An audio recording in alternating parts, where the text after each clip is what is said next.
Of course that would happen. Of course. Hate when that happens when my webcam does that. Okay, let me see. Let's see. Yeah, okay. So welcome back. Welcome back, guys. Welcome back. Welcome back to another stream. Welcome back to another stream. Um Today, if you're on Twitch and you see my category on Twitch, we will be playing Pokemon Black first and then get into reactions. So we're gonna be playing Pokemon Black first, and then we're gonna get into reactions. And yeah, let me just make sure everything's good on YouTube side. Trying to make sure everything's good on YouTube side. Uh, I think everything looks good. I'm gonna just refresh my page. Hope everyone's doing good. Hope everyone's having a good morning, a good day. I know I'm doing good. Let me check Twitch. Refresh Twitch. Make sure that's good.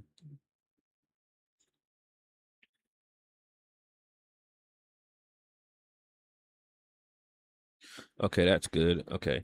So yeah, today, this morning, we're gonna start off with Pokemon Black, and then we're gonna get into reactions afterwards. Yesterday, I was gonna do a second stream yesterday, but still, wasn't able to do it yesterday. But today, I believe I could do it. I think I could have two streams today. Reason why I'm gonna do two streams today is because, well, I do plan on doing Choice of Voicer again, so I'm gonna do Choice of Voicer on Twitch only. So make sure to follow me on Twitch, exclamation point Twitch, twitch.tv/WiseNextKills. I'll be going live again tonight, doing Choice of Voicer and reactions. So tonight's stream on Twitch is gonna be Choice of Voicer and reactions. But this morning we're doing multi-streaming. We're multi-streaming to Twitch and YouTube. So we're gonna be doing Pokemon Black first and reactions. Yesterday I checked where what my progress in Pokemon Black.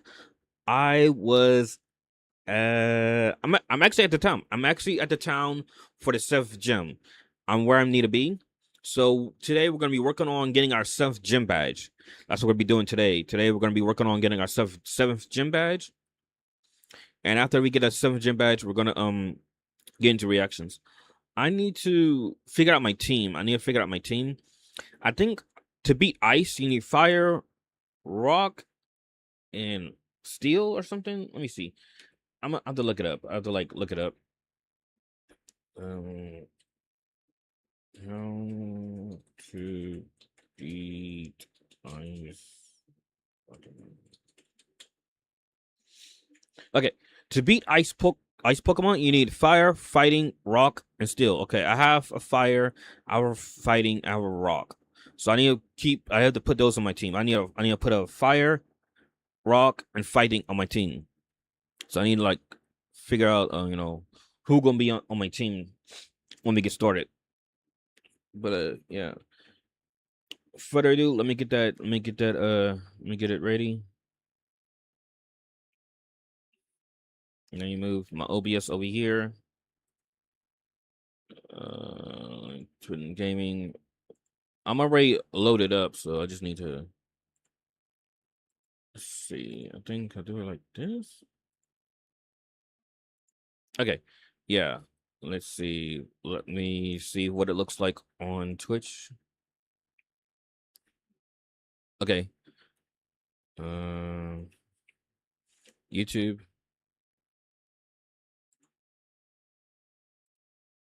Okay. Let me see if how I'm sounding. I need to do a sound check, audio check. Let me see how I'm sounding.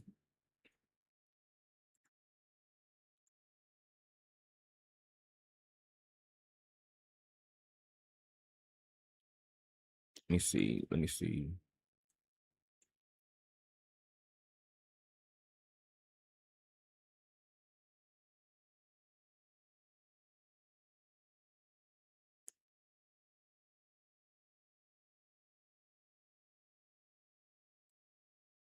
Okay, let me fix my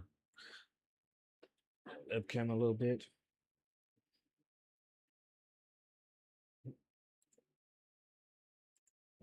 Okay, I sound good. I sound good. I sound good. Yeah, sound good. So that sound good. Give me a second. I'll be right back. I gotta go do something real quick.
Okay, I'm back. Yeah. So I'm in the town now. Let me see. Is my hold on.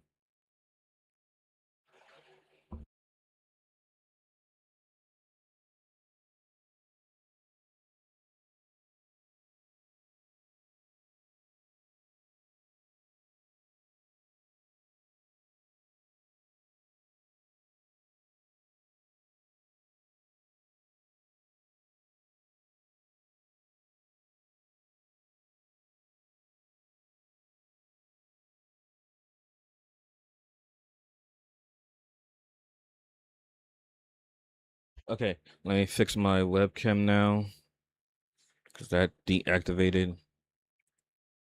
Activate. Okay, I'm good. Okay, so I'm in the town now. So I'm in town. Oh, if you're wondering about yesterday's stream for YouTube, yesterday's YouTube stream, I'm waiting for it to be processed. So yeah. Also, there's no sound in the game. I turn off the sound because I'm streaming on YouTube and they be tripping sometimes. So instead, we're just gonna like listen to me talk. Okay, good. I don't need Sabriska. Um, let's see. I'm gonna keep you, everyone else. Hold on, give me a moment.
Okay, I'm back. My nose kind of felt stuffy. Okay, make sure. Okay, so I need what are diesel and pignite. No, chosro. Okay. No, okay. Wait, hold on. Let me do this again. Trying to figure out. Yeah, I'm waiting for YouTube to process my last stream because it's blocked.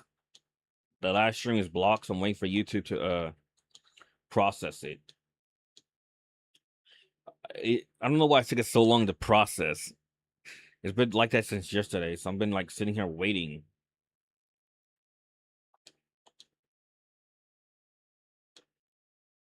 Wrong. Yeah. No.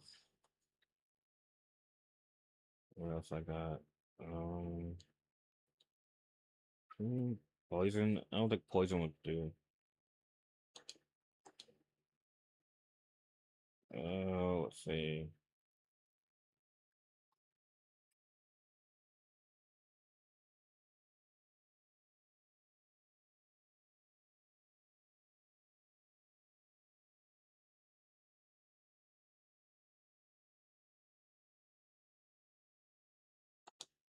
Okay, I think this is good. I think this is a good team. I think this is a good team. Let me see. Let me see something. Yeah, I think this is good. So I think we can head up to the gym now.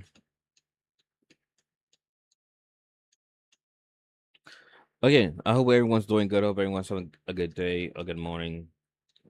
Mm. Like I said, there's no sound for the game because I'm on YouTube and YouTube, be tripping. So you're just gonna hear my voice. Like I said, we're gonna be doing Pokemon Black first, Pokemon Black first, and then reactions afterwards. Okay, thank you for that.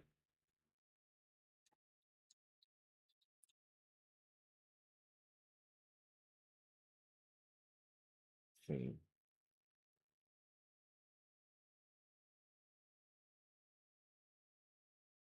really?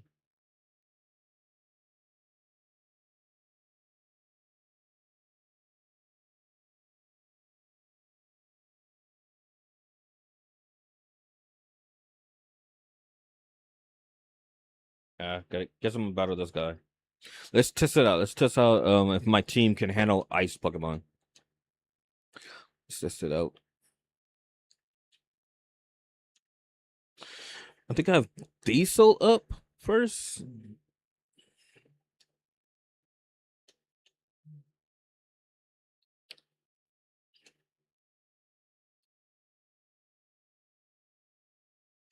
Let's see. Walk through. Let's see what walk through. Charm. Ah, it's gonna make it fall in love. Wait, no, it can't because there's a. Never mind. I just this is cute thing. It did some type of damage. It's something. Not a whole lot, but it did something.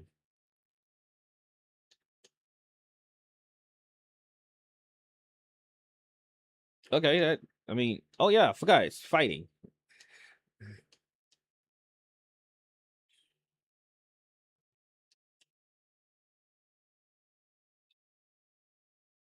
Okay, got that down.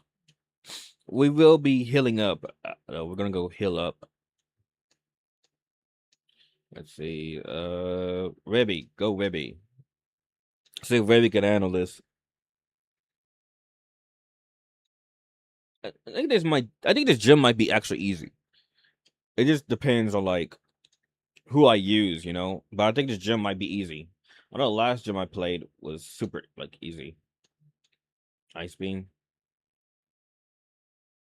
Poor Ribby. Okay. Webby, no. Jane Doe, go. Can we use Jane Doe? Jane Doe knows high jump kick, I believe. Oh yeah, jump kick, ice beam. I don't know if ice beam's like. Yeah, Ice Beam might be OP. Ice Beam might be OP. Dill, Ice Beam might be OP. Okay, it cuts its attack down. Let's slap. Yeah, Ice Beam is OP. Ice Beam is OP. Okay.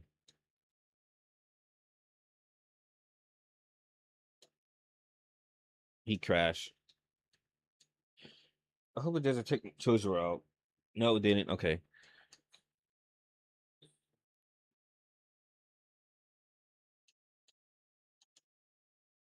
He crashed again.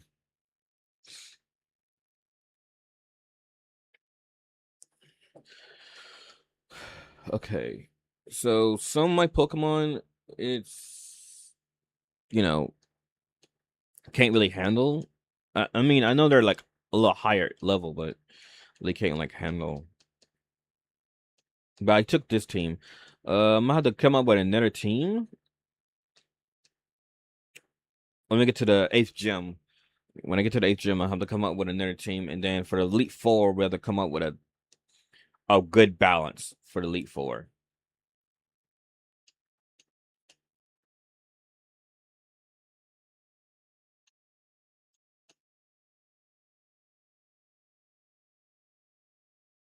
Okay, I think that was all his Pokemon. So I'm gonna go heal up at the PC.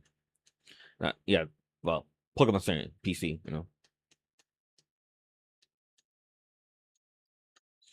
Okay, so some of them, eh, some of them are like, eh.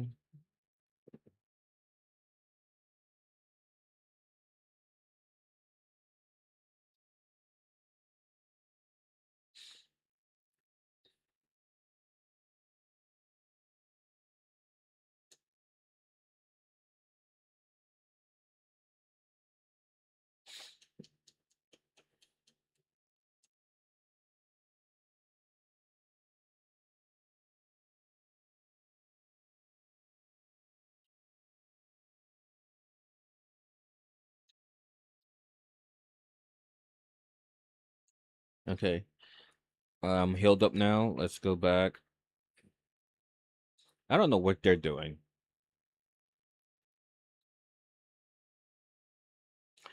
I feel like this gym might be easy. I just gotta like figure out some stuff, figure out some strats. But I don't know if the eighth is gonna be easy. I don't know if that's gonna be easy. That's the thing. I don't know if that's gonna be easy.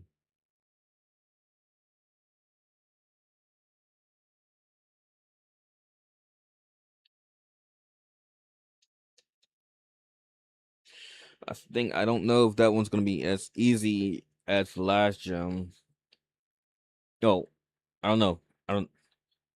Yeah, last gym or maybe this gym.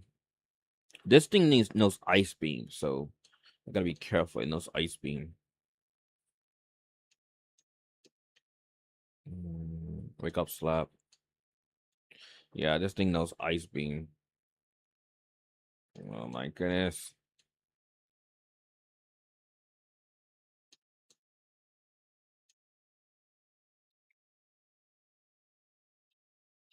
I need diesel. I need diesel though. I need diesel.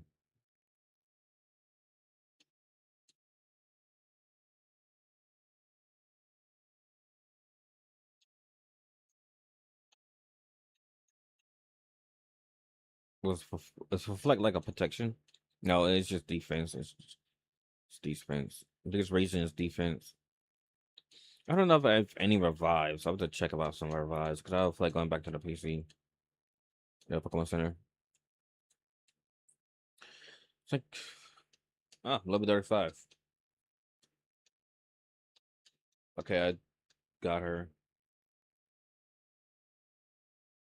Let me see. Do I have any revives? I don't know if I have any revives.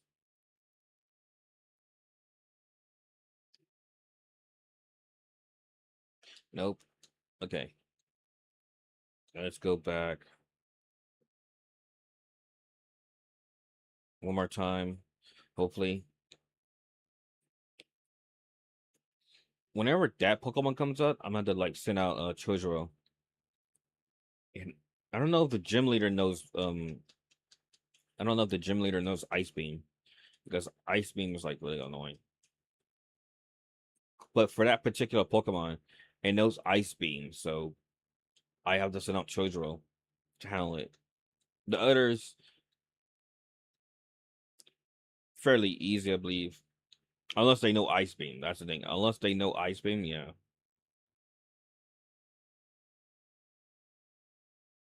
I don't think it's gonna take me long to like do this gym. I don't think it's gonna take me long.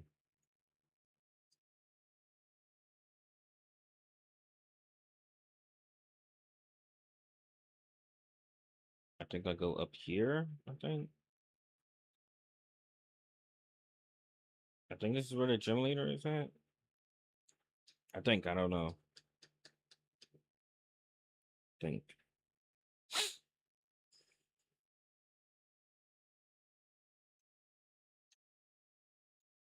Okay, okay. I can handle this. Unless it knows Ice Beam again. Unless it knows Ice Beam, maybe not. I know the last one it knows Brine. So okay, it knows Chorm and Brine. That I know.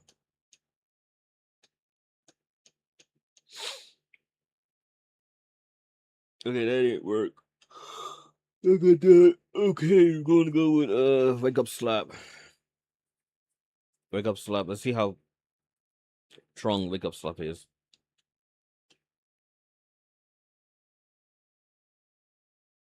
Okay, that's more effective than a low kick. Just keep using Charm. It's making my attack go down. Okay, I'm gonna switch out with Rock Drill. Really, it's not really doing much. It hasn't really attacked me, but it's like trying to like get itself ready to attack, so to speak.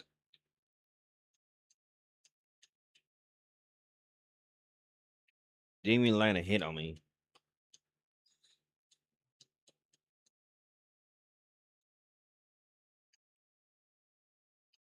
Okay, that was easy.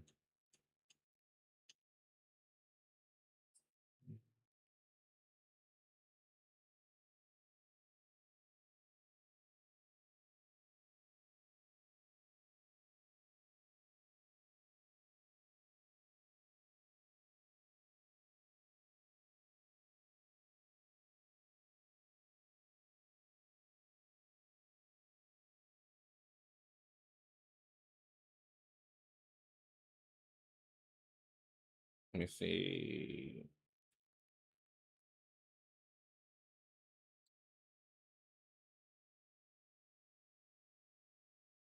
Go here. Go here. Go here. Go here. Go here. Go here. Right. Guess I have to battle her.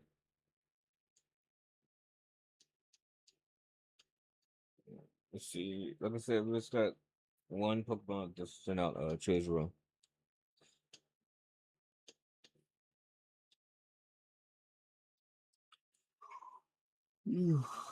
Okay, a female. Now Trump's gonna work if it's a female.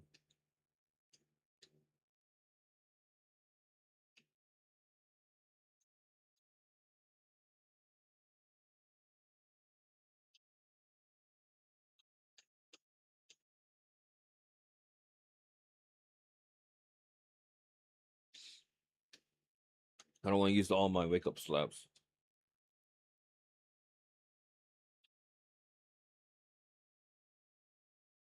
My attack is like literally getting my attack.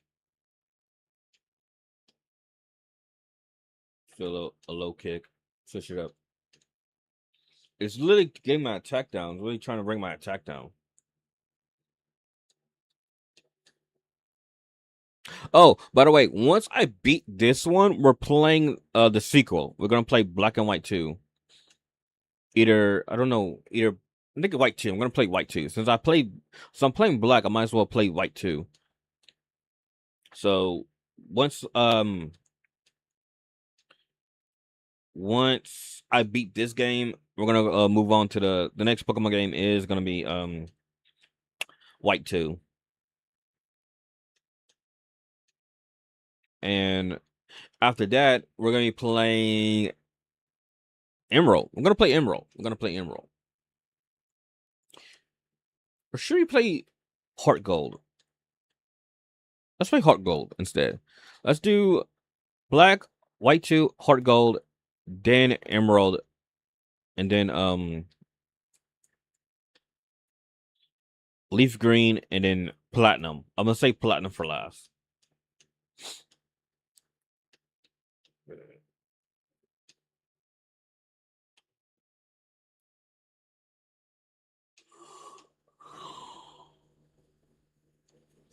Say Platinum for last. But that's for like Pokemon games. Pokemon games. Besides Pokemon games, I'm supposed to play Hollow Knight. So I don't know. I'm gonna try to figure out how to play Hollow Knight. I still need like play Hollow Knight. Dang Webby.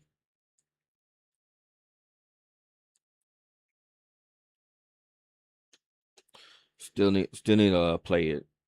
So I'm gonna figure something out. I'm gonna figure something out.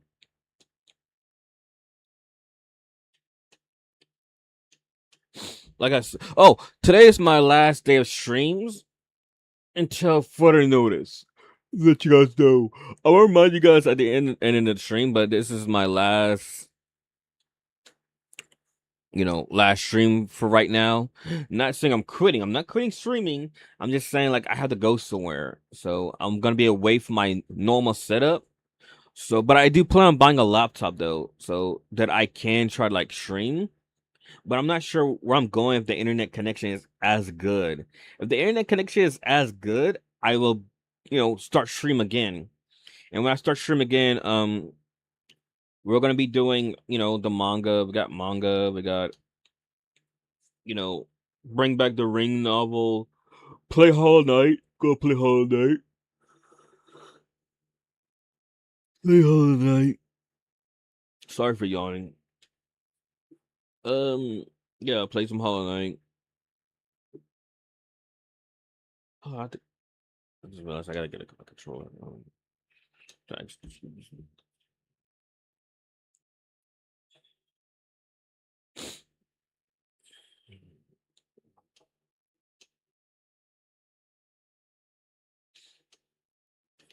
This thing has not really hit me.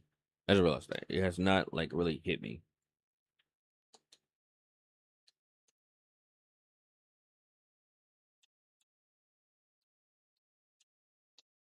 Oh, got an ice beam. Got an ice beam.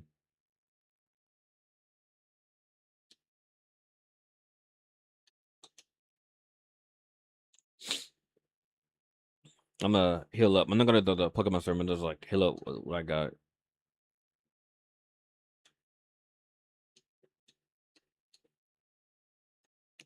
Let's see.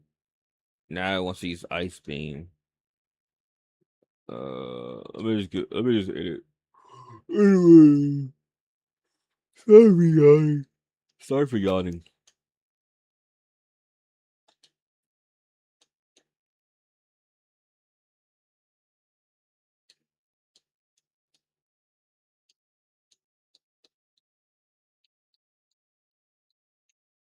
Okay, let me heal up with the potions I got.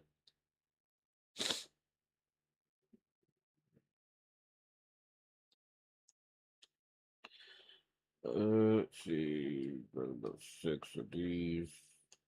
Yeah. Heal you up. Okay. Only lost 2 Pokemon, but that's fine.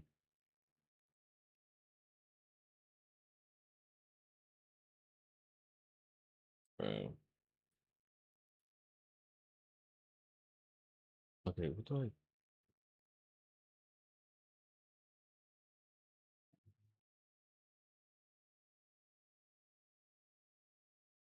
Do I like this? Okay.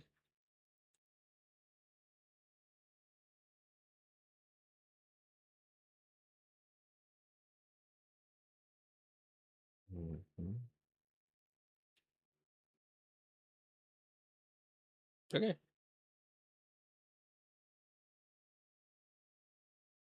Wait, did I just come back? No, I didn't come back. Okay. I thought I came back. Because I didn't battle her.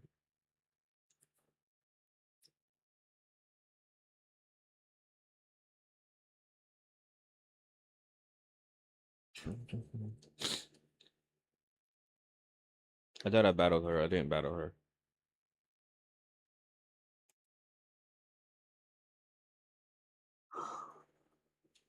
Okay, sorry for yawning.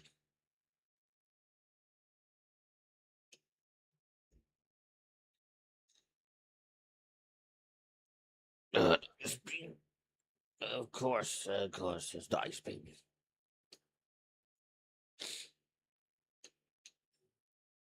Of course.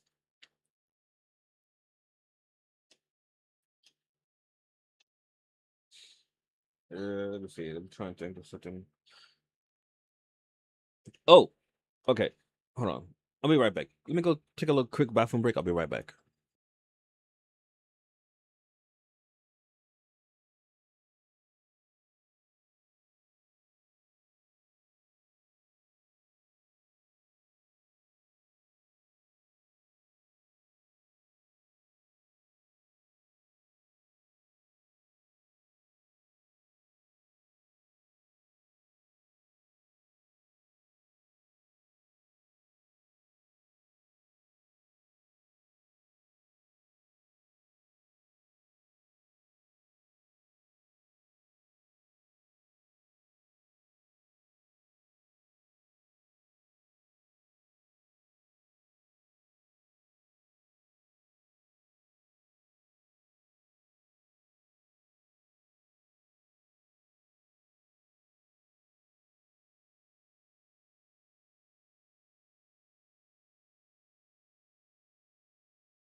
Maybe I should not do that because I just realized it knows okay, making sure that my webcam didn't it knows ice beam side. Maybe I shouldn't done that. But let's see. Uh Jump kick. Like I said, it knows ice beam. Might have to go heal up.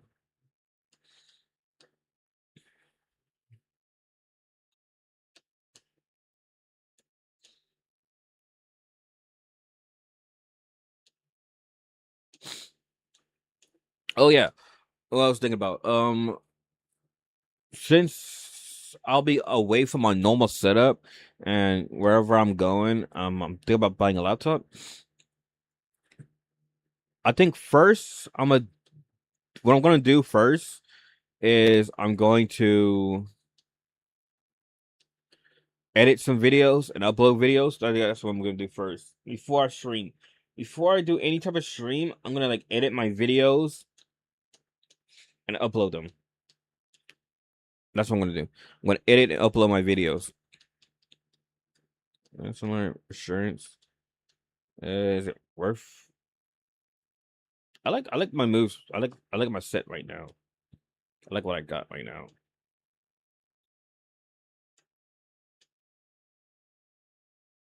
Yeah, I like what I got right now.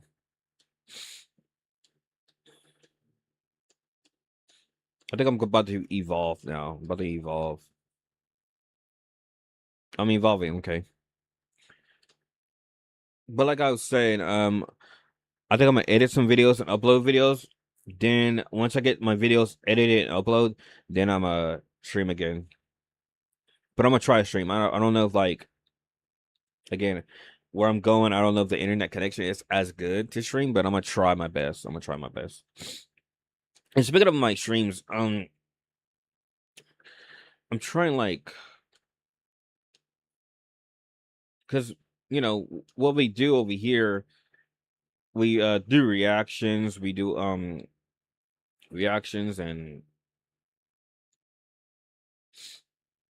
gaming. But I want to, I do want to like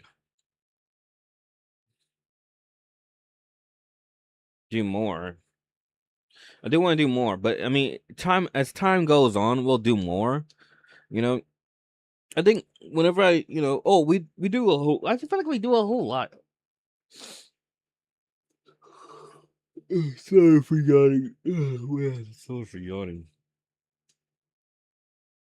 We do a whole lot over here.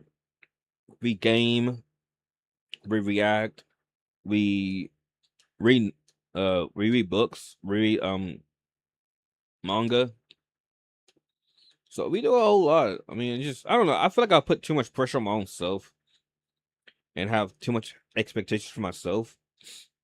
Not that I don't necessarily compare myself to other people, but I feel like I put like too much like, you know, pressure on myself as far as my content. But I think I do a decent job when it comes to content. I mean, I think I'm doing fairly good as far as like being entertaining and stuff.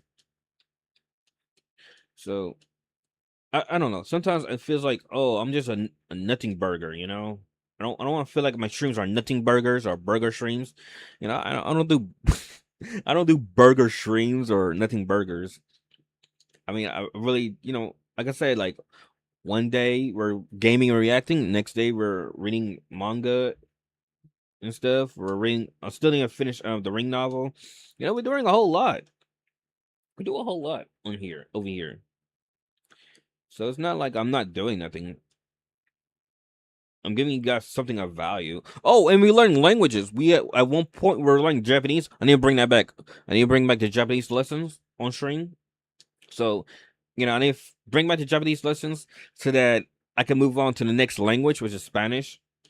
So yeah, like once a month, not once a month, every month we learn a different language. So that's content. That's something, it's educational. You guys get like a little we learn languages together. So yeah, we do like stuff.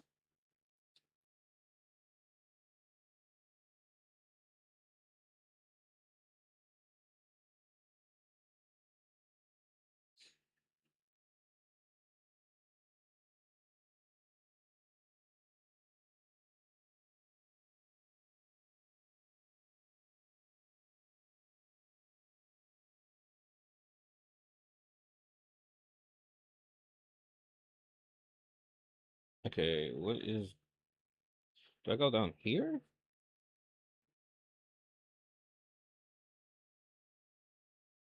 Okay, let's go heal up. I think up there is the gym leader. I think up there's the gym leader. But let's go heal up.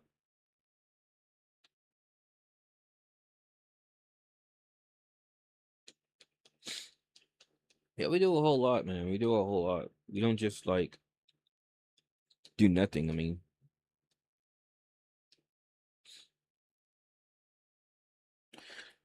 give me a moment. Let me check something real quick. Let me check how my stream is on Twitch and YouTube. Let me refresh my page.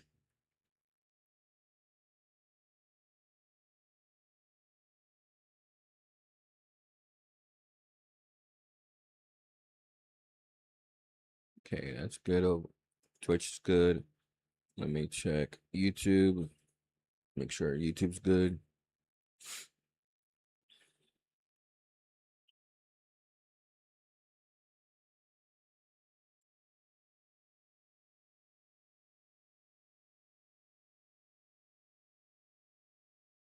YouTube's good. Okay. Live. Okay, YouTube's good. Okay. Um.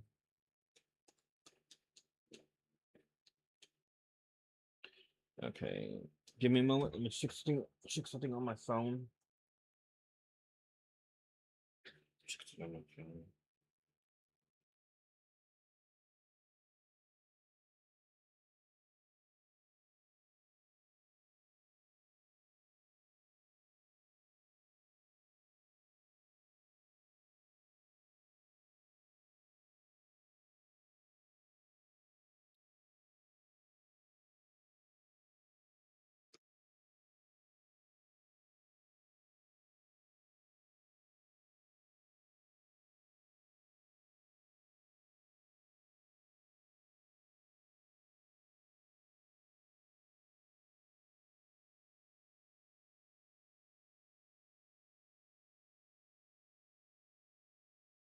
I'm still waiting for that. My. I'm still waiting for yesterday's stream to be on like finished processing, so that I could like publish it. I don't know why it took it like a whole day just to process. I don't understand. So I'm waiting. I'm really waiting for yesterday's stream to be processed, like finish editing. Cause I'm trimming. I'm trying to trim out. See, reason why my VOD from yesterday's block is because I was watching Restless on TikTok and Toho, yeah, Toho, because Restless was doing JJK for Choice of Worser, and they blocked my freaking stream globally. It's not even like a regular block where it's like, okay, no, they block it globally, and I was like, what the hell? That's stupid. Because I'm like, I'm watching Restless, you know, do Choice of Worser, and they're gonna block my VOD. I'm like, what the hell?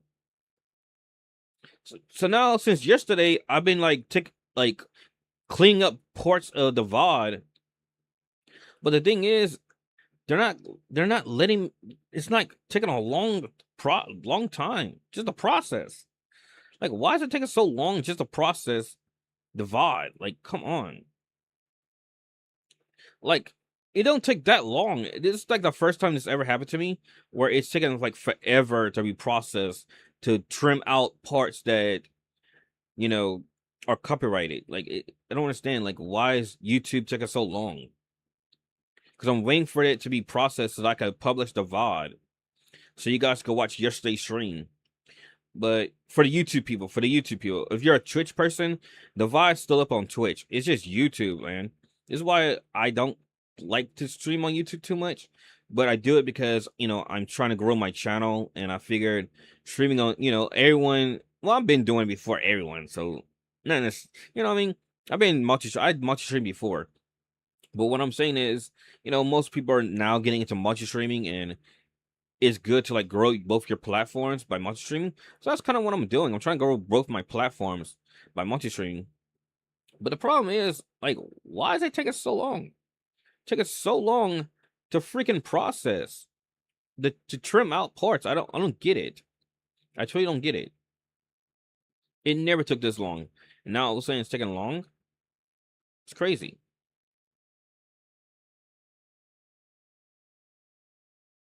Okay, now I'm like, what? This is starting to get on my nerves. I'm trying to. Okay, I forgot how I'm supposed to do this. Go here, go here, go here, go here. Okay, this goes here. Okay, let me go back. Let me go here. Let me go here. Let me go here. Let me go here. Let me go here.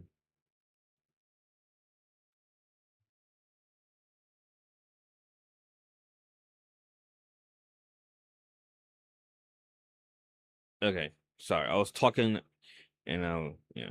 Anyways, yeah, like I'm still waiting for it to be processed. It's like really annoying.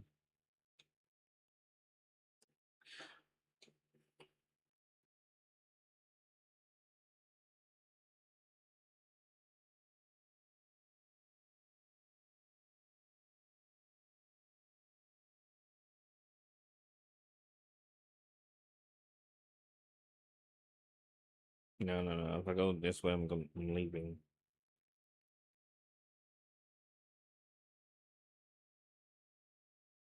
Come here. Come.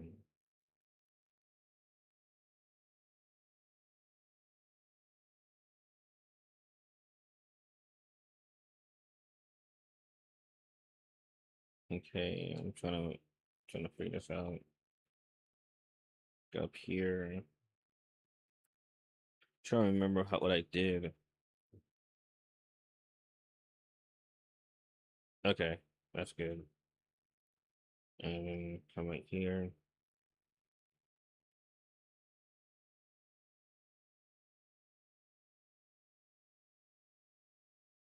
Ah, dang it.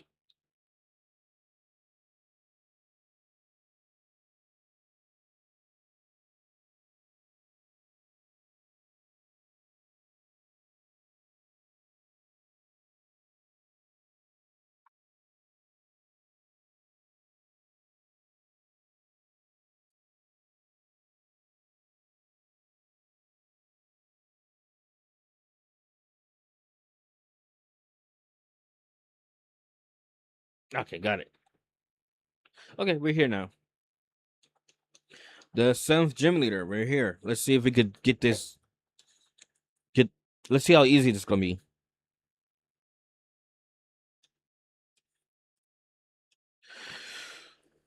Oh yeah.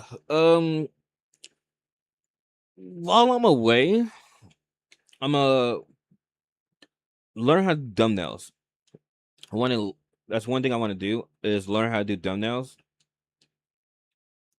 I want to learn how to do thumbnails, and I want to learn how to edit better. I want to improve my editing, though. That's one thing I want to do. I want to improve my editing. I understand I want to improve my content as far as like what to do for content, like videos and stream. But at the same time, I still want to do editing and thumbnails. I need to work on my thumbnails. I need to get better at doing thumbnails. I need to get better at like editing. So that's like something I'm gonna work on. I'm gonna work on that. So if I'm not streaming, again, I'm gonna be like editing and uploading videos and like working on my channel, like working on my channel.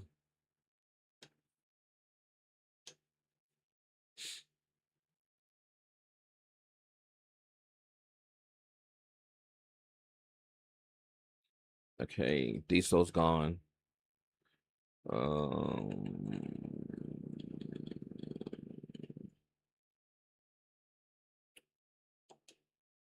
I'm gonna send Dill. I could one shot this Pokemon, but I don't feel like it.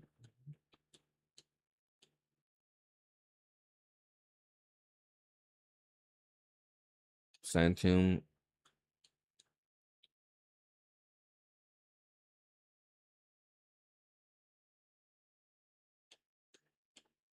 Let's see. Jane Doe. Let's see what Jane Doe could do.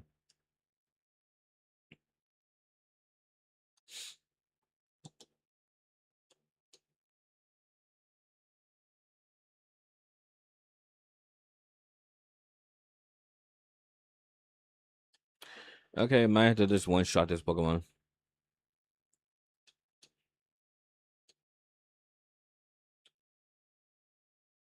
I mean, I'm gonna like one shot it.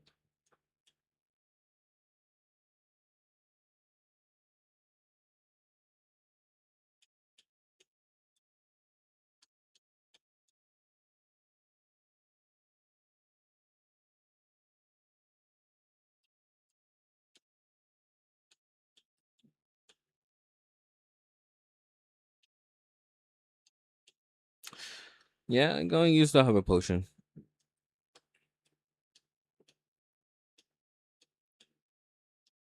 Heat Crash.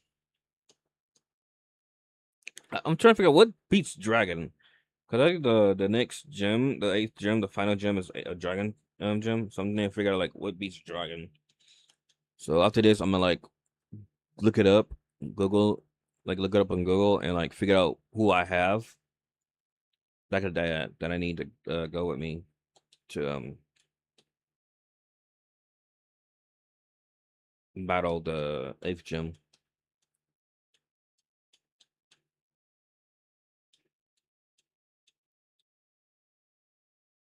I don't know who's his ace in the hole. I don't know who's his ace in the hole, but I think I got this.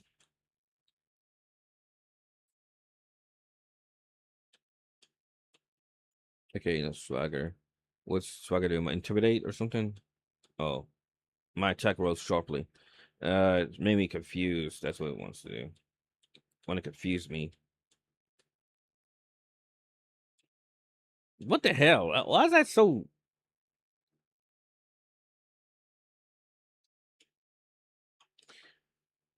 Like, why is that so strong?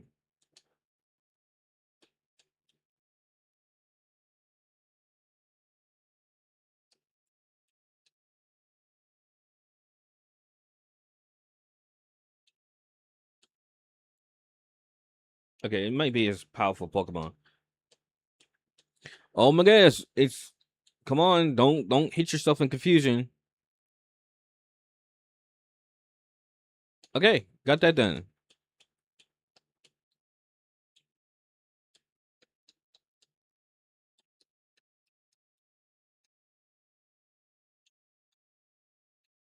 Uh,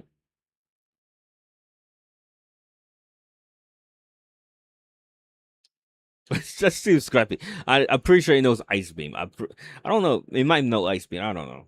We'll see. Let's see if Scrappy can handle it.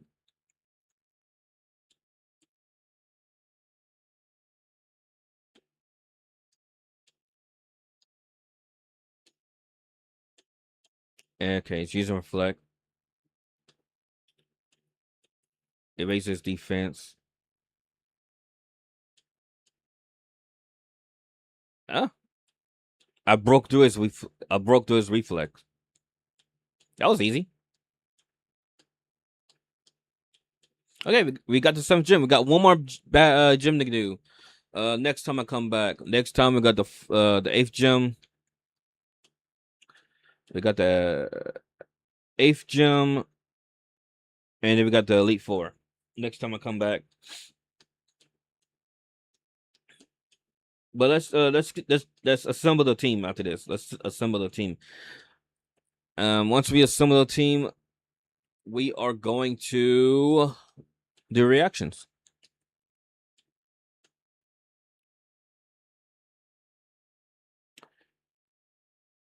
One more after this. One more. But not today. Not today.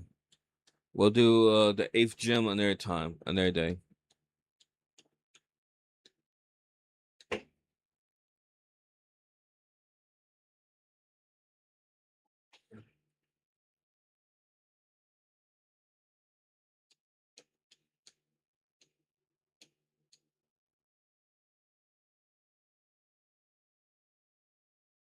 Okay, we'll do the eighth gym another time.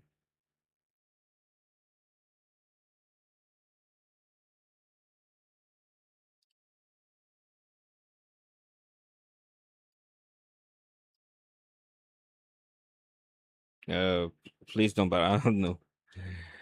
Um, as I think about me change, think about what I want to do, think about what I should do. Well, you listen, you came all the way out here just to tell me this, like, really, really, you really came out all the way just like I don't know, I don't, like I care.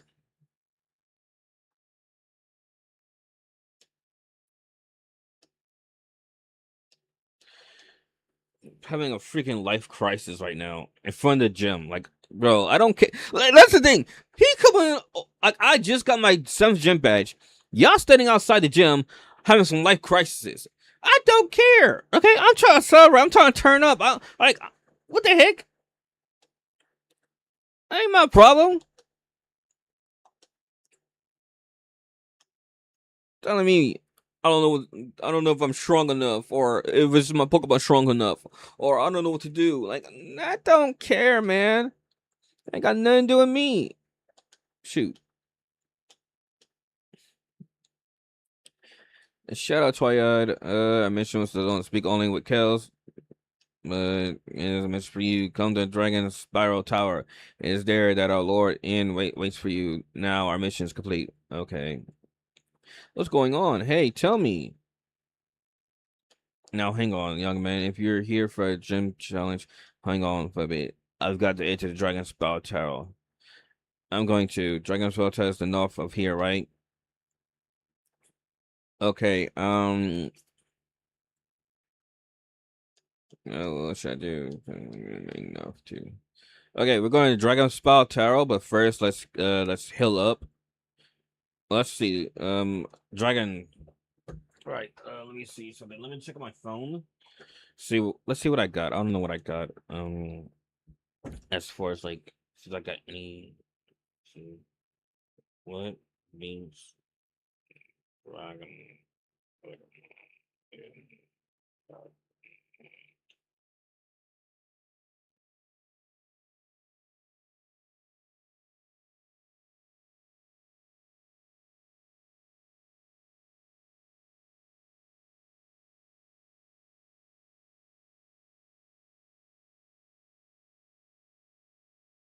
Okay, so ice and dragon. I have ice type. Okay. Elite Four. Let's just assemble my Elite Four team.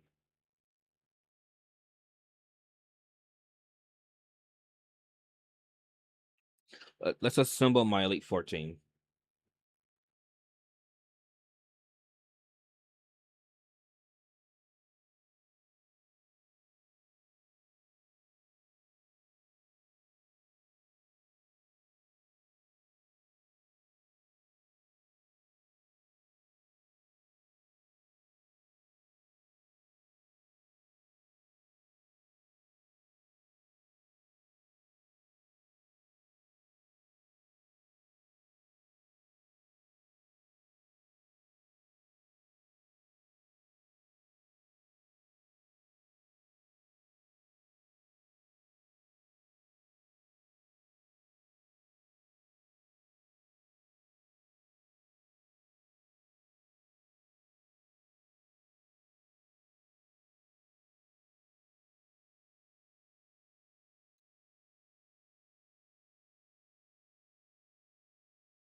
Let's see. Assemble the Elite Four team.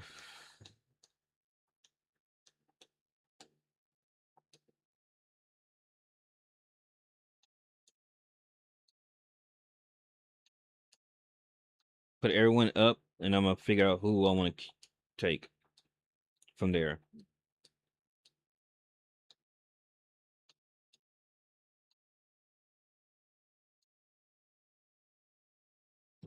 Okay, so I know. Okay, so I got fighting. Fighting elite for a member. Let's see, martial speed, English, flying, and psychic base. Okay, I need a psychic. You're coming. I need you. Psychic. Okay, I got you.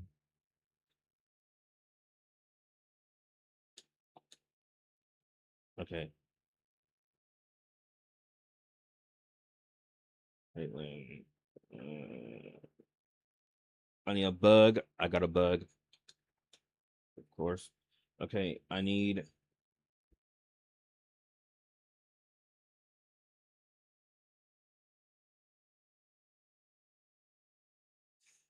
for dark type.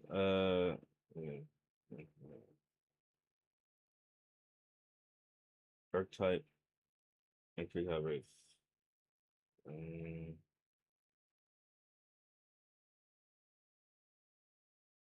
Flying or fighting. Okay, what was my strongest fighting? My strongest fighting is Scrappy. I need one more. Um,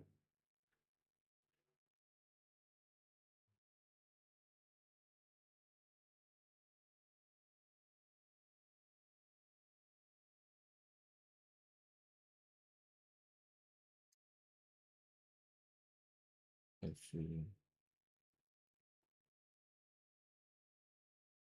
Oh, I need you. Okay, this is my team. This is the lineup for the Elite Four. This is the lineup.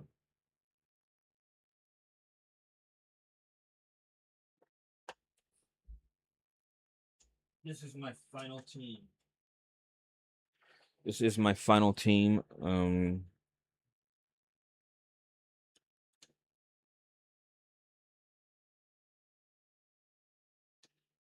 Maybe This is my final team. I'm about to train y'all up. Some of y'all have to be trained up.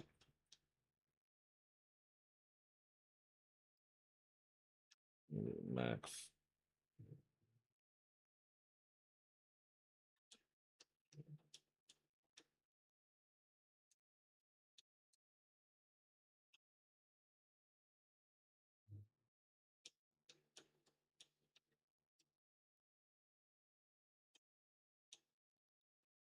No,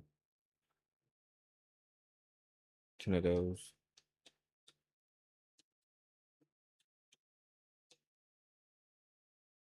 10 of 10 of those. No, let's go 5. Oh, I got 12. Okay, 5 of those.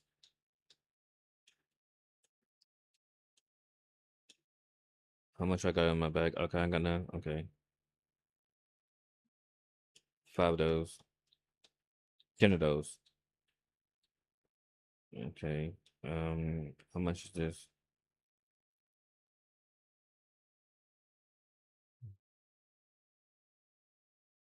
I mean, how much is full heals? I forget 10 of it. 5 of those.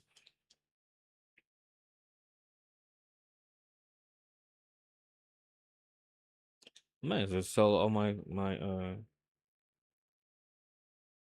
sell it all. Sell it all and get like freaking full heals.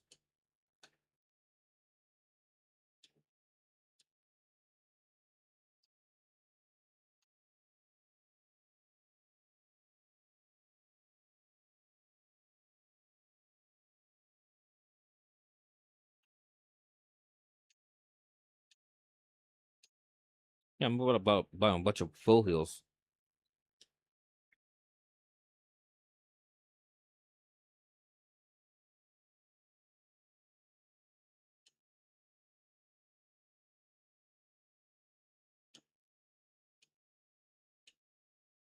Okay. Um. Oh yeah, I think I got some moves.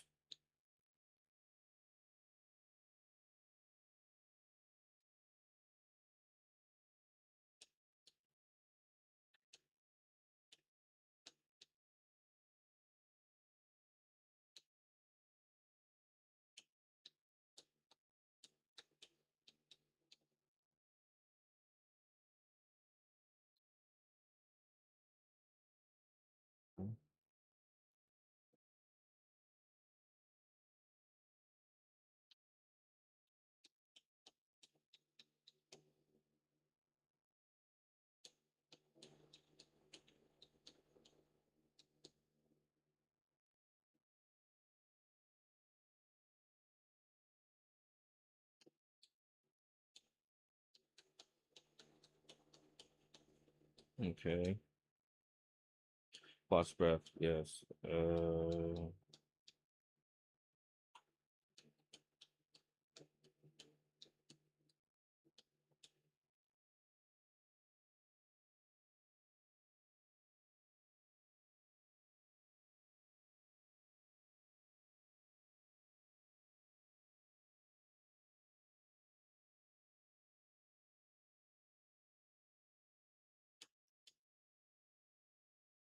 Wait.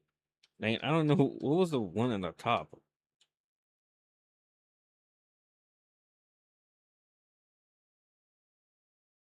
Wait. No.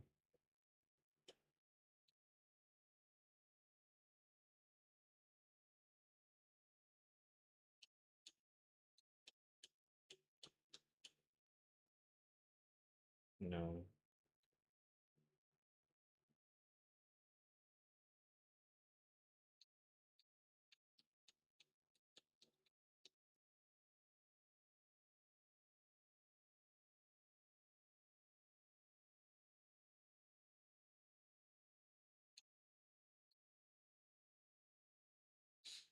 Okay, I think that's good.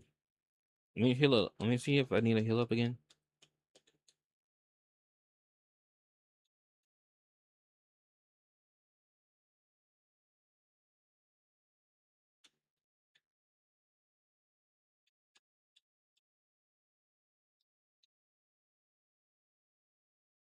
Okay, this is my Elite 14 now. I got my Elite 14.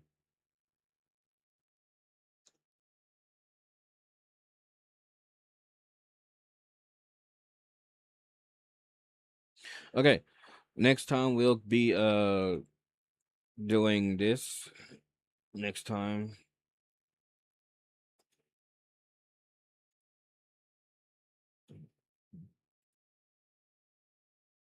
Okay. Next time. Next time we'll be doing that next time.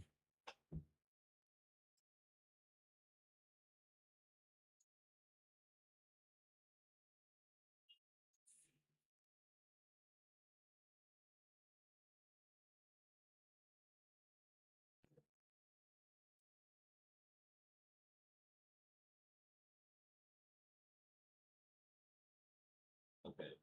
Yeah. Next time we'll be doing that. We'll be getting the eighth gym badge. Doing a side mission and doing the eighth gym badge next time and the Elite Four. I'm not gonna. Maybe we'll dedicate a whole stream to that one day. Maybe like one day we'll just like do Pokemon Black. But like for YouTube, I'll probably like yeah, I'm gonna split it up. I'm gonna split it up. I'm gonna split it up. We'll just do side mission, eighth gym badge, and then after that, Elite Four, like beat the Elite Four like on stream, like.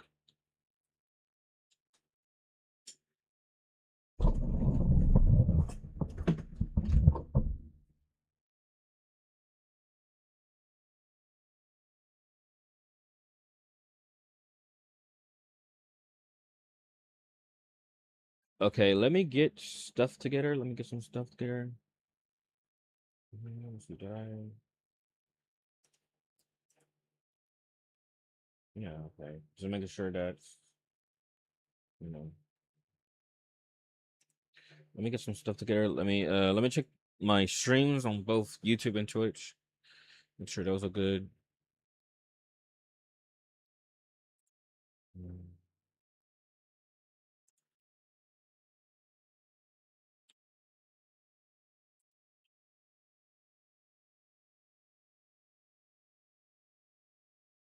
right, wow.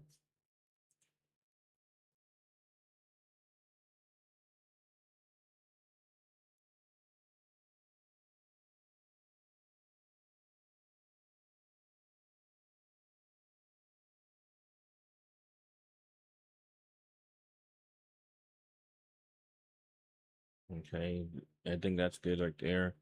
Let me change my category on Twitch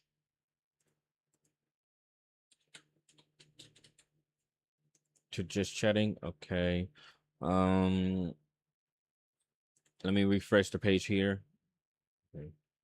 Let me get the video ready. Well, videos.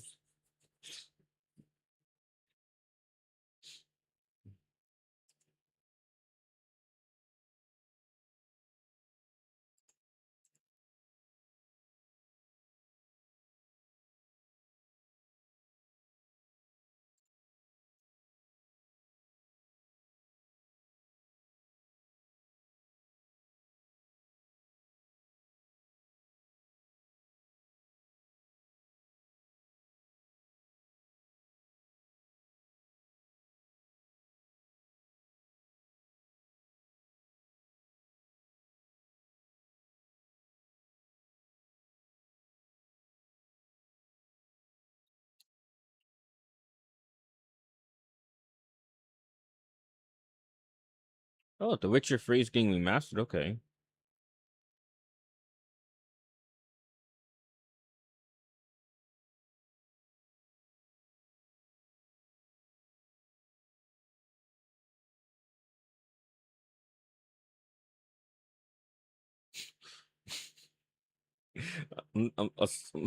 What? What? Why a transgender Spider-Man works?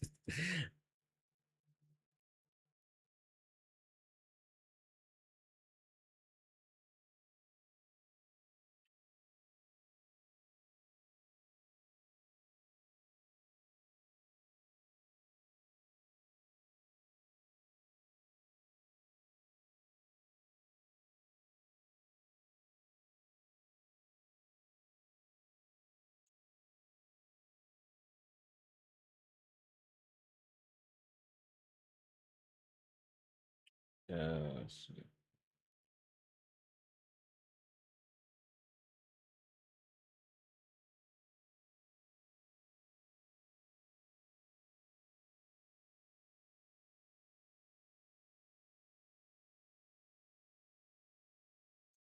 Okay, let's see.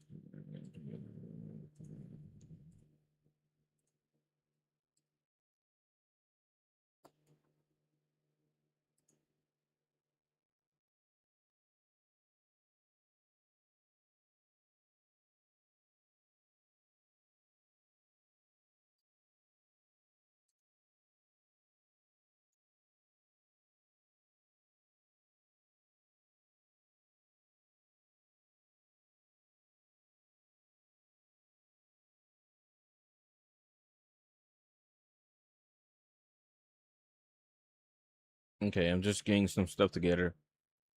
Just getting some stuff together. Okay. We got a couple of videos to react to today, so just getting that together.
Mm, okay.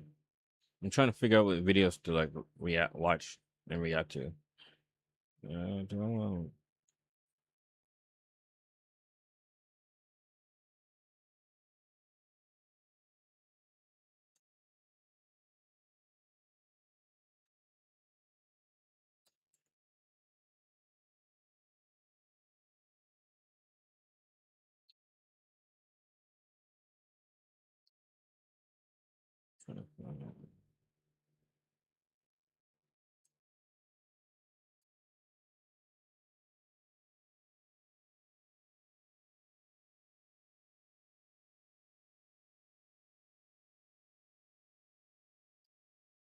Oh no, I can't do this.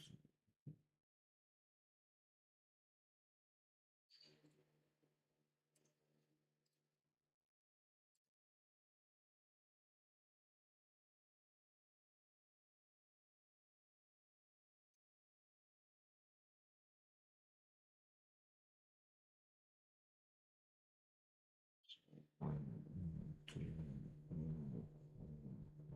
six.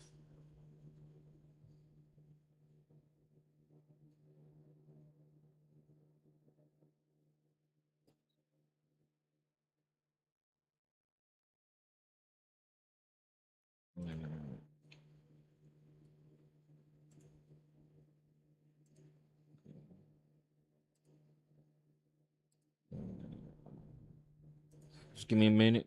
I'm just trying to like figure out which videos I want to react to for today out of my playlist. And yeah, out of my playlist. I'm trying to figure out which videos I want to react to. Because we're gonna do reactions twice today. So we got the first half of reactions for this stream, and then tonight I'm coming back tonight. I'm gonna do another set of reactions. So just give me a minute. Uh,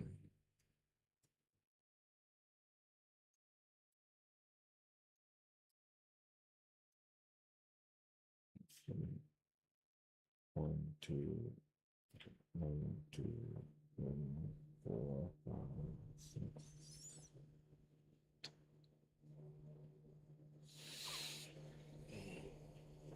Okay. Okay, got those.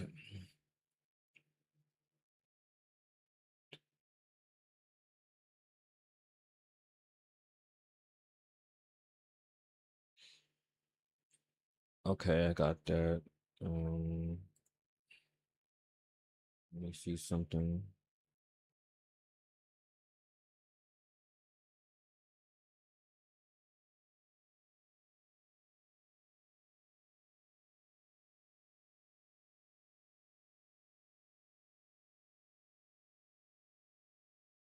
Okay. I think that's good. I think that's good. You guys watch this until I come back. I'll be right back. Let me go take care of something. So you guys watch a past VOD, and I'll be right back. Hold on. Let me take this off. I don't.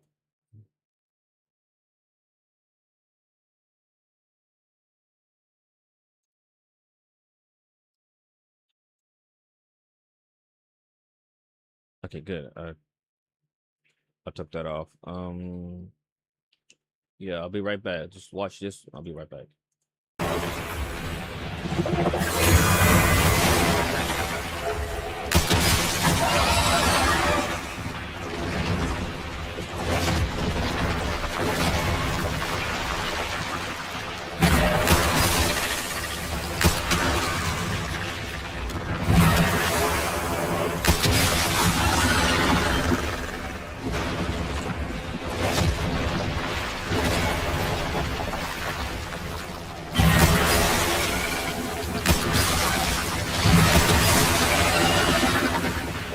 I can deal with this more. It kind of reminds me of the little pet ball. That's what it reminds me of.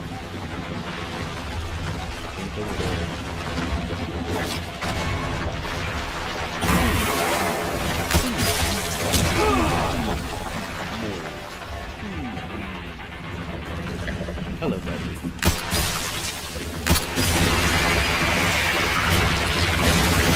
Stubborn meat, aren't you?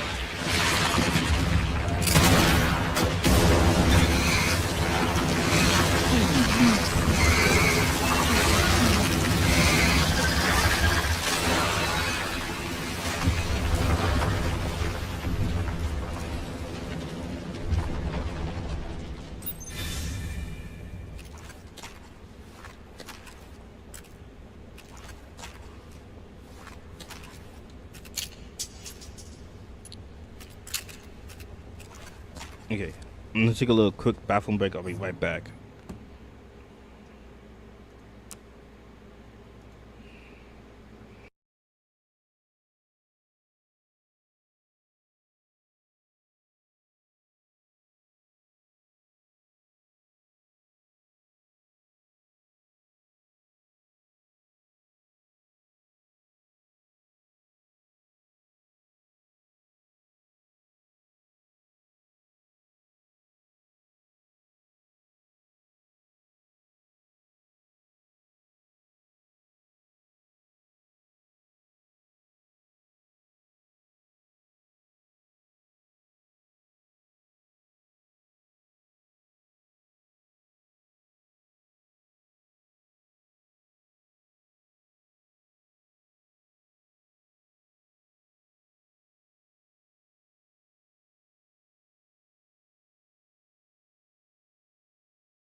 Okay, I'm back. Okay, let's see. I think this is the orc.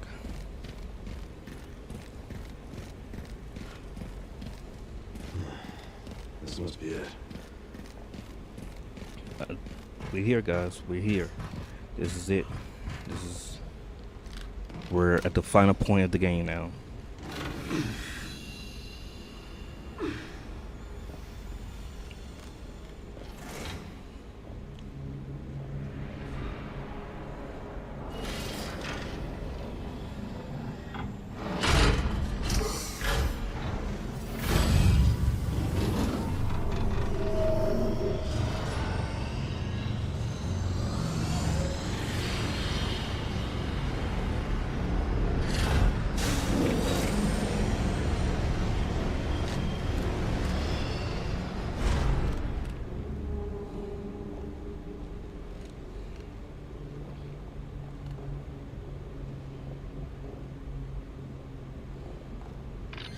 Sure, I found some kind of massive facility.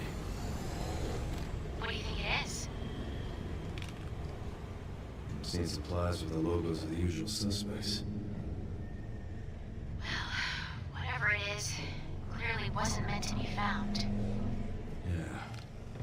You're telling me.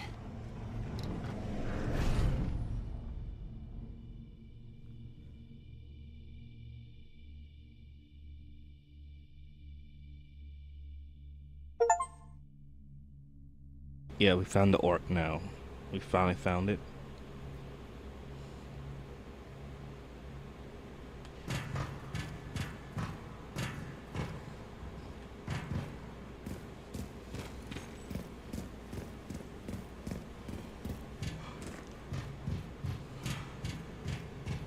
What's this? Oh.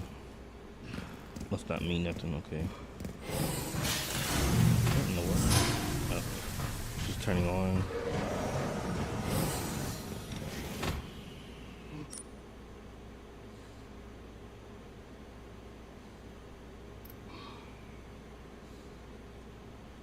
Okay. I don't think I need this.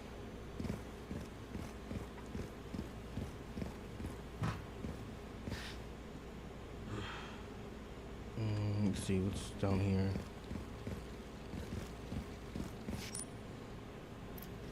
I don't know exactly where to go, so I'm just like looking around. Kind of reminds me of Pragmata a little bit. I'm in a server room. Okay. Not sure if I was supposed to come here or what, but they got some stuff, so I'm gonna take that. Do I shoot this? I don't. What am I doing? Head after Grace. Okay, I don't know where Grace is at. I don't know what room she's in.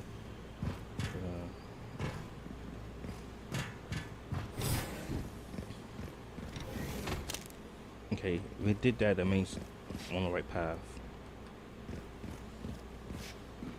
Okay, I'm on the right path then.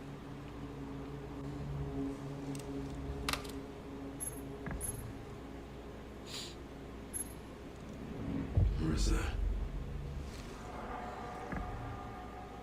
Central Refined System Pandora. Okay. And then you go there.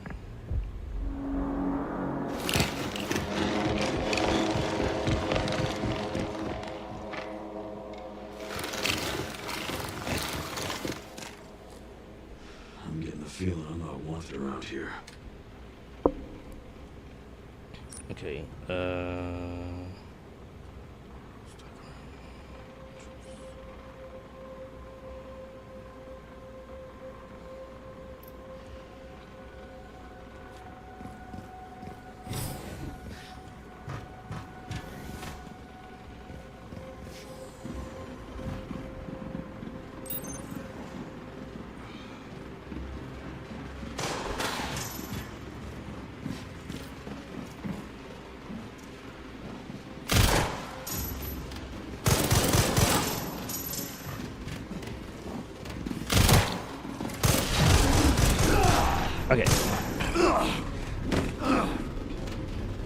Let's do that again.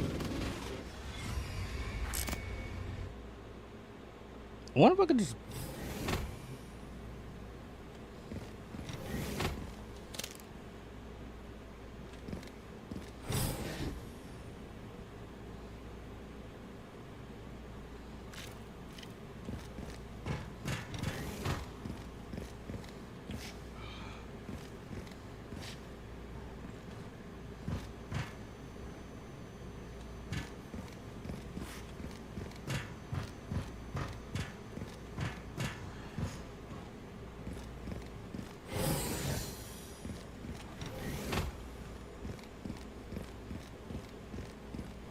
Oh wait, they haven't happened yet. I wonder if I could just blow them up with this. Like if I come here and they get close to me, I could just blow them up. I figured I could do that, right? That's all I was trying to do. Feeling I'm not wanted around here. Okay, let me see. Crouch down. Get close to me.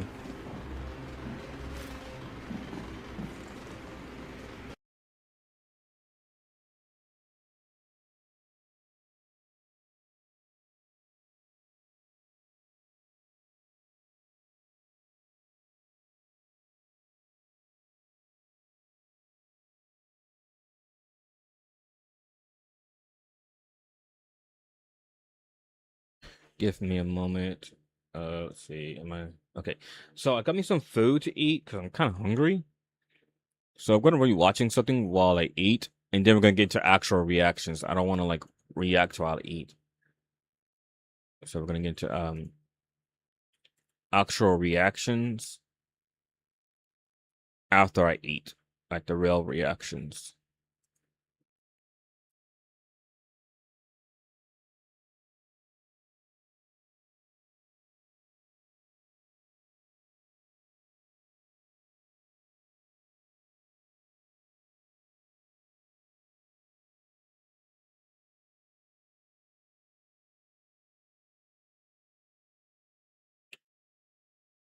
Um, let's see.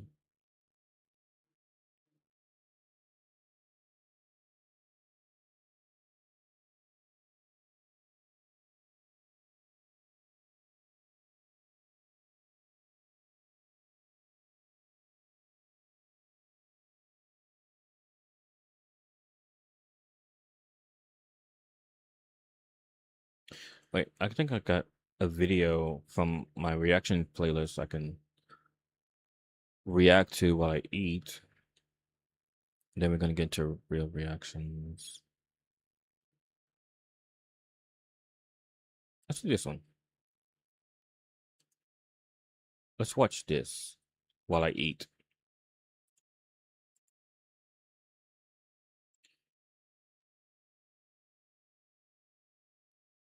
Okay, we got WinCon 97. You wouldn't survive the 2000s back to school rush. Oh man, you know, I was a kid back in the early 2000s. Well, yeah, early 2000s stuff. I remember school back in the 2000s. Yes, some would say I'm unk is, whatever. You know what's crazy? To this day, there was like something I remember in PE class. We used to watch this one show, like in PE, and I never I can't remember the name of it. It was like, let me know if you guys know what I'm talking about. It's like these kids, and they would get like stories told by these like I can't remember like, but they'd be get like stories told by like these things. I don't know if they were creatures or what, but they'll get like these stories told. I can't remember the name of it. But I've been thinking about it lately. I've been trying to figure out what the name was. But I remember like watching that back in school. But even as an adult, I can still feel that freedom that comes with the transition of going from the school season to the summer, and of course vice versa.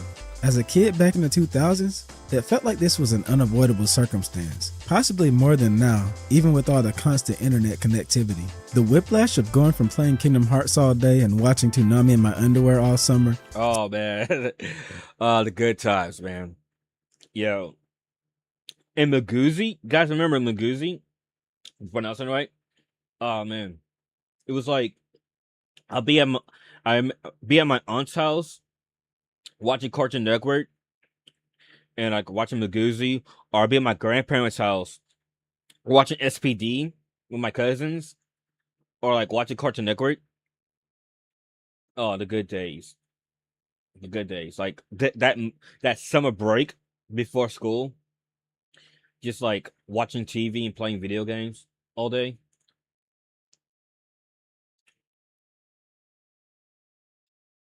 to turning on the TV and getting hit with 20 back to school commercials every block was Oh, and hold on. There was this one snack I used to eat. This is one snack I used to eat. Like in my like, I used to eat this all the time.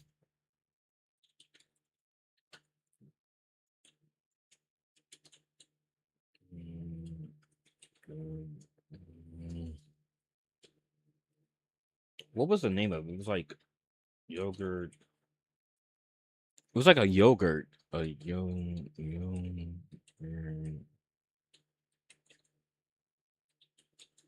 candy. Yeah. Yeah.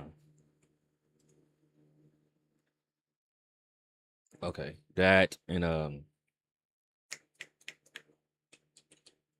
I think they still sell it today. Days. The cheese. It's like a.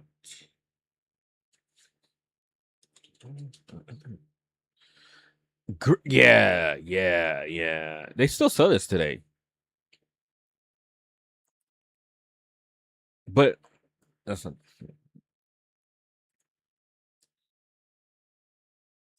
This, bro. I used to eat these all day long until my stepmom was like telling me to stop. Bro, I used to eat this all day long, but they don't sell it no more. They don't sell this no more. They discontinue it, which sucks. I don't know why they discontinue it. But I remember just sitting in the bed, just eating this all day long, watching Zatch Bell, watching Kep Laszlo. Like I used to just sit like in the bed eating this all day long while I watched Zatch Bell and Kep Laszlo. And my stepmom was like telling me to stop eating them. Cause like I was eating them so much, like, I would like eat them in a day. Like, which is, I mean, I get it, you know, looking back at it now is justifiable because my stepmom and dad went to the store and bought these. But I was like a kid, you know, I'm like, I want to say 11. Yeah, I think I was like 11 at the time. So I'm like this eating this back to back, you know,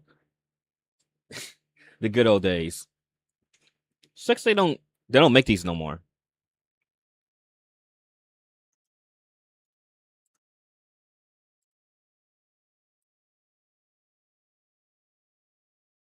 crazy. Every delicious Burger King Big Kids meal you buy comes with a Nickelodeon back to school supply. And you know when you had to go to open house to get that school supply list, followed by the trip to the store for all the translucent boxes, cool pencil grips, funny erasers, and whatever else you needed, your break was officially over. Heck, just walking into the stores and seeing all the back to school decor like it was something to be celebrated alone pissed me off. All this along with the actual school season and the amount of stuff that we had to look forward to made going back to school in the 2000s an entire ritual. You had to physically go to the store to get all this stuff, without online shopping making it all easier. And once you got to school, much like now I'm sure, I don't know, I'm not in school anymore, you had to... Anybody went to Sylveon? Hold on. Sylveon? I think that's how you pronounce it. Anyone went to Sylveon? I never went. I don't... Is that still a thing? Is Sylveon still a thing? I don't know if it's still a thing. I mean, I never went to Sylveon. But I remember these commercials. I do remember these commercials. I do remember these commercials. But I don't know if Sylveon's still a thing, though. Deal with an entire ecosystem of trends, technology, tests, and other school programs that kids might barely recognize today. So today, I wanted to go back and make us all realize once again, we all live the same childhood somehow, with a look back at the 2000 school experience. Oh, and if you enjoy cultural lookbacks like this, then feel free to like and subscribe because that's what we do here. Anyways, let's get on with the video.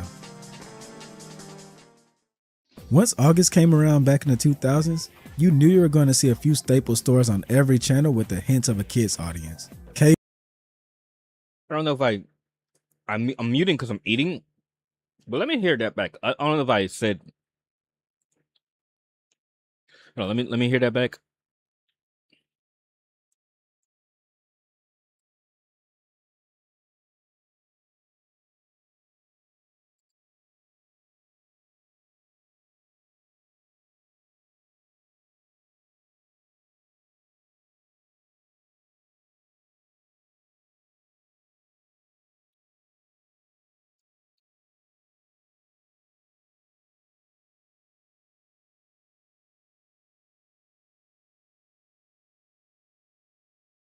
Okay, okay. I was talking. Okay, just making sure. I don't want to know no like audio issues.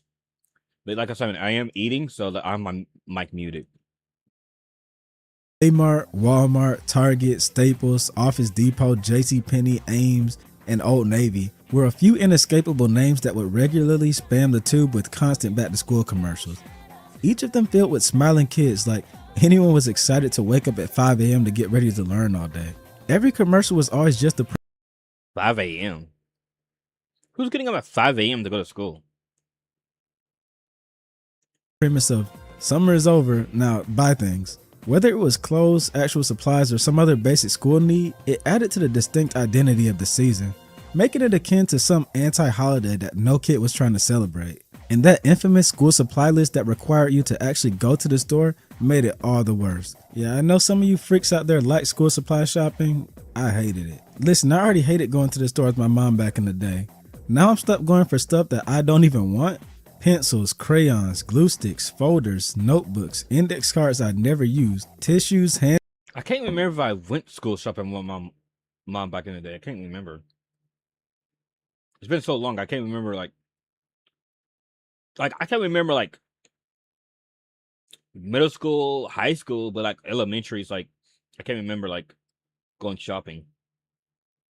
High school and by the time I got to high school, I was like kind of doing my own shopping, so to speak. Well, I was really shopping for my uniform and stuff. School supplies. Maybe I was. I don't know. But elementary, I can't remember. I can't remember if I went shopping with my mom. Sanitizer, the 3-ring binder, etc. That same huge binder that the teacher told you to keep organized on the first day of school, then 2 weeks later is just full of crumpled up papers that you have to search through to find anything. Back then it felt like the stores were transformed into a school supply warehouse. Target and Walmart still have designated aisles for this season, but man, they felt like they went overboard back then. And for a good reason, cause stores like Staples would be super packed on the week leading up to the start of school. And as a kid, your priority wasn't even, yeah, this is optimal stuff to bring in. No, we just all wanted our parents to pay a premium for the crap that had a picture of Spider-Man, SpongeBob, or the Bratz on it. It always felt a little cooler being the kid in school with an actual IP on your supplies, especially on a book bag. I think kindergarten, I had a Spy Kids. When I went to my new school, I had like a Spy Kids backpack. Was a time when that stuff seemed like it was at its peak hype era. High school. Okay, let's see. High school. I had ninth grade. I had a glow in the dark zombie backpack. Had a glow in the dark zombie backpack in high school, and then from 10th to 12th, Adventure Time. I always stay with a Adventure Time backpack and a Adventure Time lanyard. I've always had a Adventure Time lanyard and a Adventure Time backpack. 10th through 12th.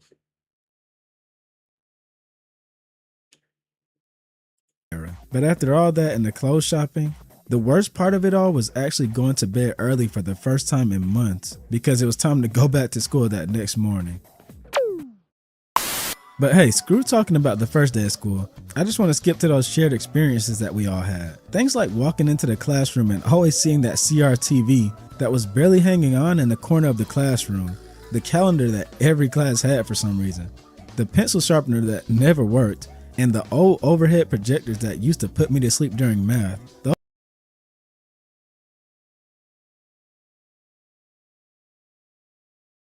They don't have this no more, I believe. I don't think they do this no more. It's like Promethean now. It's like digital. Everything's like digital now. I don't think they have like regular boards, like chalkboards in classrooms that I know of. I mean, but I don't think they do this no more. Those things and the sounds of the markers were straight ASMR to me. I remember later in the 2000s, classrooms increasingly started getting the LCD projectors. Yeah. Right.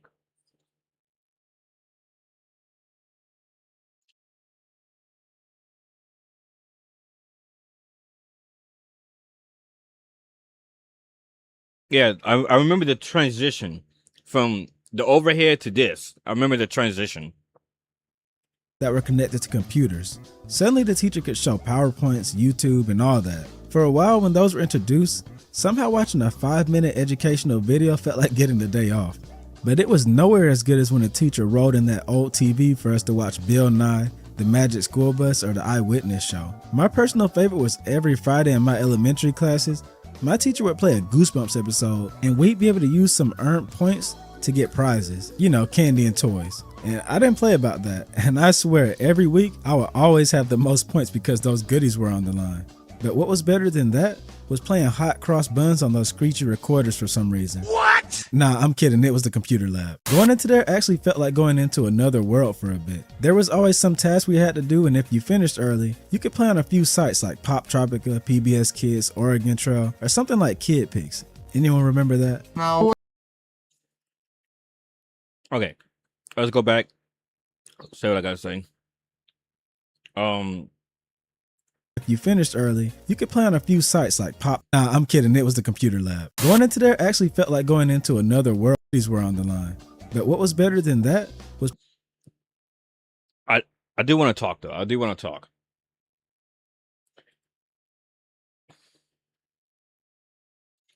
Let me finish my food. Let me go talk because I want to talk about like I do want to talk, but I can't talk while I eat, so it's like kind of hard. So watch my VOD until I'm finished eating.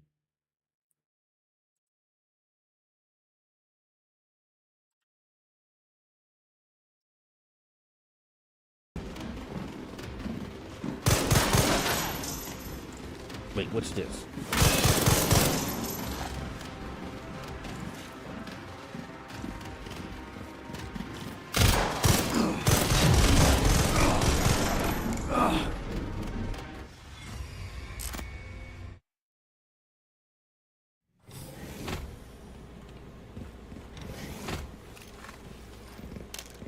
Switch to the machine gun.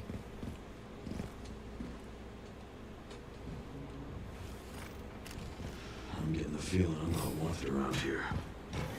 Chris.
Shit, not good.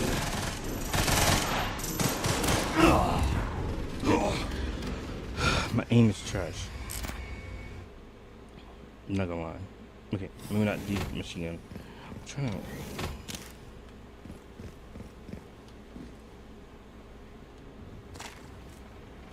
I'm getting the feeling I'm not wanted around here.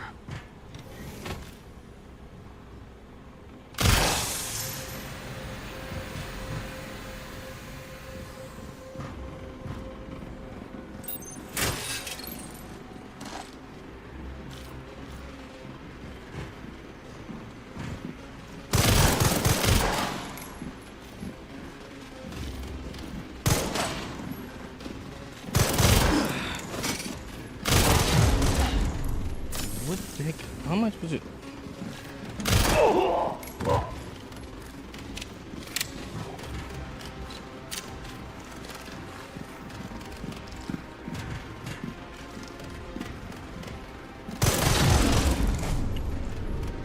No, no, no, no, no, no, no, no, no, no, no, no, no, no, no, no,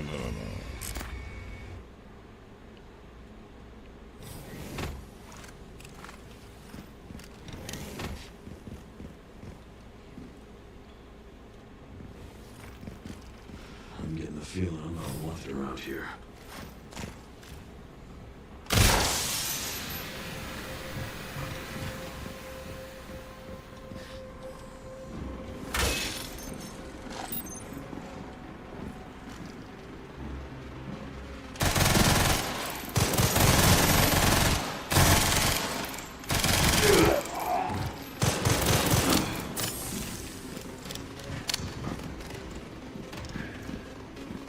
Wait, so-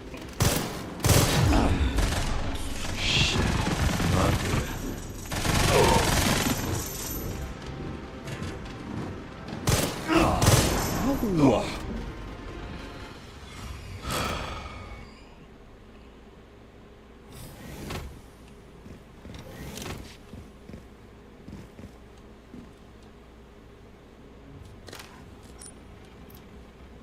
I'm getting the feeling I'm not wanted around here. This mission's not hard. It's just like, bro, I'm trying to.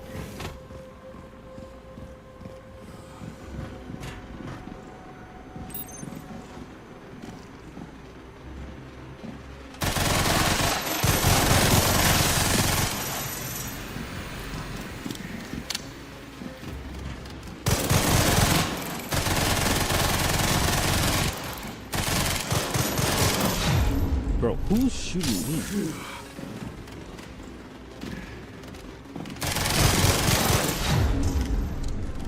Ahead of myself.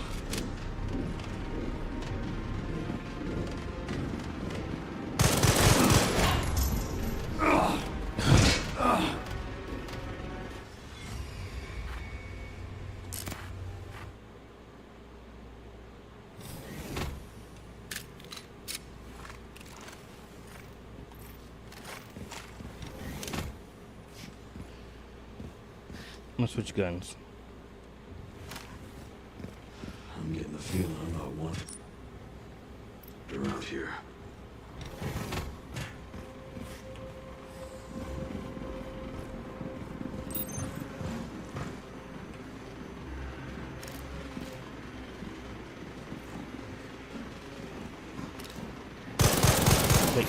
Wait.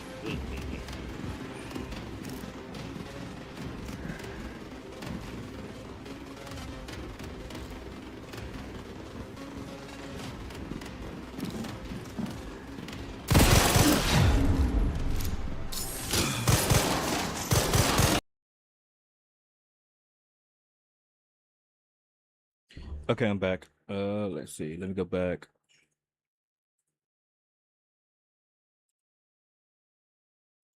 Okay, so what I was trying to say is, I remember playing the recorder. I remember getting my recorder. I remember I had I had a music teacher named Miss Richard, and I remember in class learning about notes. I remember learning about notes. I remember like learning about like um oh, sorry about that. I remember like learning about like high and low notes. I also remember like watching Reading Rainbow. We used to watch Reading Rainbow in class. That's what we would watch. I remember the song we used to sing. We used to sing this one song. Welcome to Miss Research class, Miss Research, something like that. I remember it's been it's been so long. But there was this one song, it was like a French song that I remember vividly singing.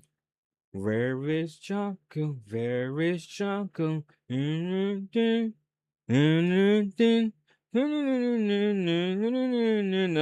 used to sing that all the time. Where is Choco? Where is Choco? Every time in class. Playing hot cross buns on those screechy recorders for some reason. What? Nah, I'm kidding. It was the computer lab. Going into there actually felt like going into another world for a bit. There was always some task we had to do, and if you finished early, you could play on a few sites like Pop Tropica, PBS Kids, or Yeah, I used to. What I would play was Brain Pop. I think that the pop Oh, had to do, and if you finished early, you could play on a few sites like Pop Tropica, Pop Chocolate, Pop whatever. Used to play that. I used to play Brain Pop, and somehow I found like the Canadian version of Cartoon Network. Yeah, so I used to play like the Canadian version of Cartoon Network games. PBS Kids, Oregon Trail, or something like Kid Pix. Oh, Kid Pix. Yo. Okay, so I remember as a kid, like I was about 5, 6 years old. And this is my first time being on a computer. Ever. My mom used to have this old computer in the house. And I was watching my brother play. I was watching my brother. I think he was playing Cartoon Network. Playing Cartoon Network games. But I'm watching him, playing stuff. I remember Kids Pix. The reason why I remember Kids Pix because I remember making a 3D model of a cat. Had like a fat cat 3D model, like a 3D model of a fat cat. And my mom came. She was like, "How did you do that?" Because again, I'm a kid. I never used a computer before. I never played with a computer before, and all of a sudden, I figured out how to work a computer. I figured out how to work Kid Pix. So she was like shocked that I was able to do that. True story. Anyone remember that? Now wait a minute. Well, no one did all that when sites like Cool Math, Armor Games, and Miniclip came around. I never played Cool Math. I never really played. I was not a Cool Math kid. I never like played Cool Math at school.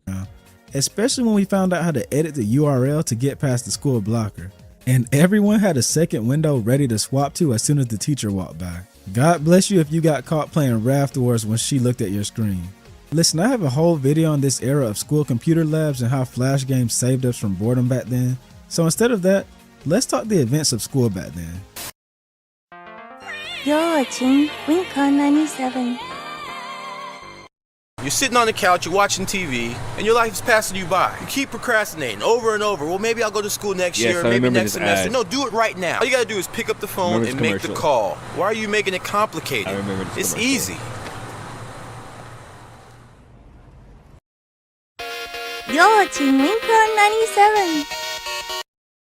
Does anyone remember when the teacher announced that the Scholastic Book Fair was coming the next Yes, week? I remember the Scholastic Book Fair. I remember. Is that still a thing? I don't know if that's still a thing nowadays. Like, I don't know. A lot of stuff I remember as a kid. I don't know if kids still experience that. I don't know if kids still experience a Scholastic Book Fair. I don't know. But I remember it. Suddenly everyone cared about. Oh, was this Scholastic Book Fair? I think it was. I bought one of my favorite book series, Frankenstein. Not Frankenstein, but it's Frank K. Stein. Frank K. Stein. Let me see. I remember. I think there was like a YouTube video about this. I think a while back, I remember like watching a video about that. But yeah, I remember. I think it gotta be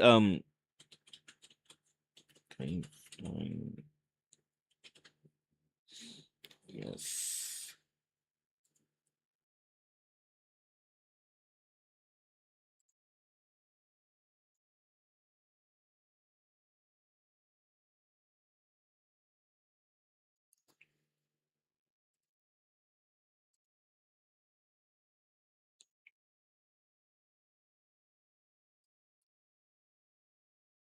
Okay. Yes, this book series. This I think it was at Scholastic Book Fair. I remember buying this. I had this one. I had this one. I had this one. I had this one. Yeah, I had those are the ones I had. So I had, let's see, I had 1, 2, 3, 4. I had 4. I have 4 of the books from the series. And that was my favorite. That was like my favorite series.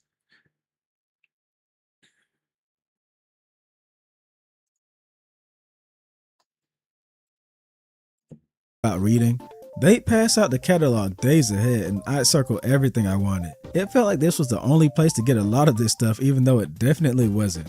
Magic Treehouse, Junie B. Jones, I Spy, the Guinness Books, which was the I forgot what grade it was. I want to say it was second grade. My teacher used to read us Junie B. Jones all the time. I want to say it was second grade. She used to read that to us. go-to for all my classmates. Pokemon books and a lot more. Every year my mom I got a Pokemon book from school fair. I think I got one from the book fair. I think I got a Pokemon book. would give me a check to get whatever I wanted. And being me, I'd come back every single time with a new Captain Underpants book, a gaming book like this cheat code book I still have, and one of those non-book things. You know, the dumb stuff that everyone wanted, like a fancy bookmark, the funny erasers, novelty pencils, little dumb toys, or a stupid activity kit. Now, one school activity day that I looked forward to for the simple fact that we got to not learn for an entire hour, but dreaded because it just scared me, was there. That day, a police officer randomly came in the room and started talking about how bad drugs were. This began in the 80s and continued well. Oh yeah, I remember this. I remember they had brought a dog. They brought one of the police dogs. Into the 2000s. The lessons: don't do any drugs, don't drink, don't fall to peer pressure, and just say no. Sometimes there would be a whole school assembly for this one. And of course there were the videos that scared me for weeks, like the drug monster video that we watched. This had me freaked out at ever doing drugs. I've still never even puffed a vape. I remember they'd come selling Dare shirts, and man, some kids really bought this thing. Like, I'd wear it now as a retro statement, but back then barely anyone was going out of their way to spend money on something from Dare. Oh man, and does anyone remember Jump Rope for Heart? Honestly, as a kid, I never cared about. Yes, yes. I think I remember this. I remember this. Yeah, it's been a while. It's been a minute, but I remember this. Oh, speaking of safety, you guys ever watch that bike safety? Yo, okay, let's talk about safety. Let's talk about safety right now. Let's talk about the weird stuff I remember as a kid. Bike safety. Let's start with bike safety. We used to watch this one about bike safety, and that was kind of weird.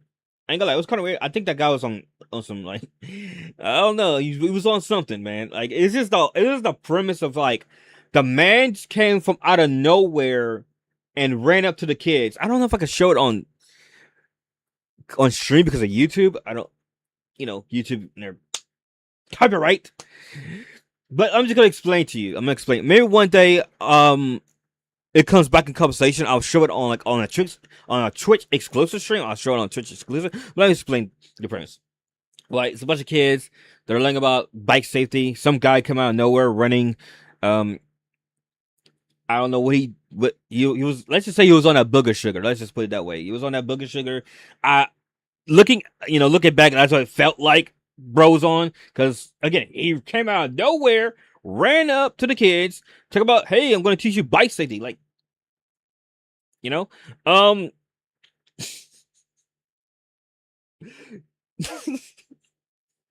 sorry. There was the bus safety. I remember bus safety about bus safety. No, there's one particular, and it's hilarious to me. Like, I think this might be more funnier than bike safety. It was the one about walking on the walking at night or something. Just like walking, safety of walking, whether it be at night or like. But in this particular one, it was like at night, because I remember it was like a robot for the future came and like was talking to this kid, and then the robot got hit. Looking back, that's hilarious. Like, the robot got hit. It got hit by a car. Like, and like, we're supposed to that's supposed to teach us, like, at night you're supposed to wear white, light clothes. Clothes that are not dark. Don't wear a black t-shirt when you're walking at night. Wear a white t-shirt or wear something that's bright. I don't know why I say light, but you know what I mean. I mean, you're supposed to it was supposed to teach us how to dress. You're supposed to wear bright clothes, not dark clothes.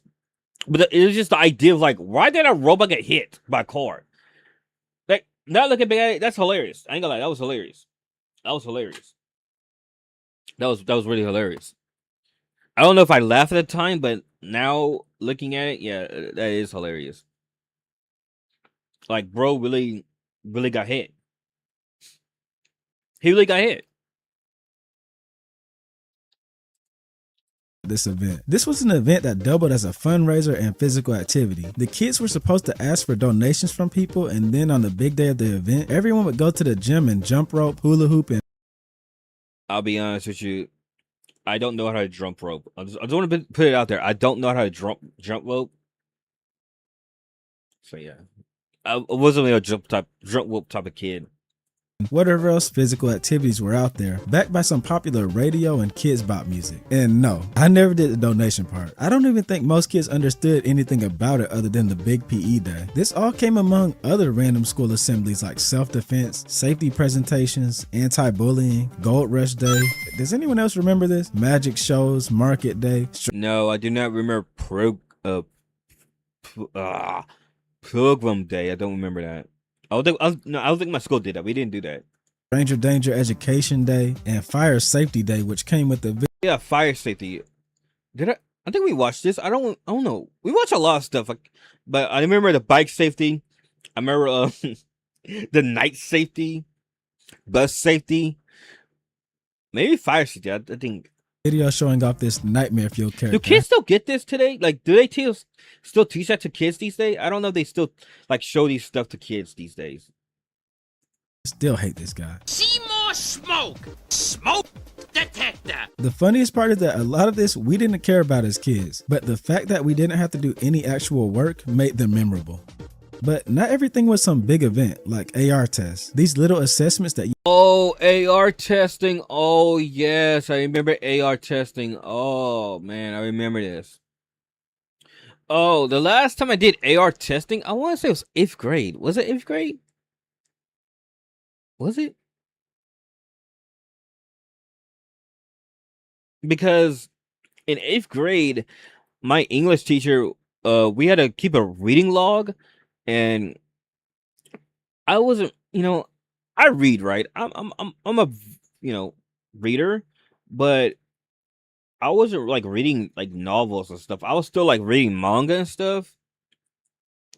And I didn't really go to the library like that. So what I did was to get my reading points or whatever, I would just read a bunch of Diary of the Wimpy Kid books. Like I did, I think I've read like all of them. Just to like say that I read something, because in the library there was nothing in the library that I like cared for. So I was like, you know what? Let me just read a Diary of the Wimpy Kid. you had to take whenever you took out a library book to prove that you comprehended what you read. The amount of points that you built up to equaled the level of books that you could rent from the library. And honestly, I probably prestiged early because I was reading whatever I wanted. Then you had kids who cheated the system, taking AR tests together, asking friends for answers, and whatever else they needed to get those points. And no, I didn't do that. I did it all on my own. I did it all on my own. I never cheated. I never asked for help. I just did it all on my own. they weren't cheating to get some good book that they wanted to read. It was just all to get the class enough AR points to earn us that legendary pizza party. But the worst part was when the school year would suddenly turn into the test. I'm talking standardized testing. Hate standardized tests. I hate them. Hate standardized tests.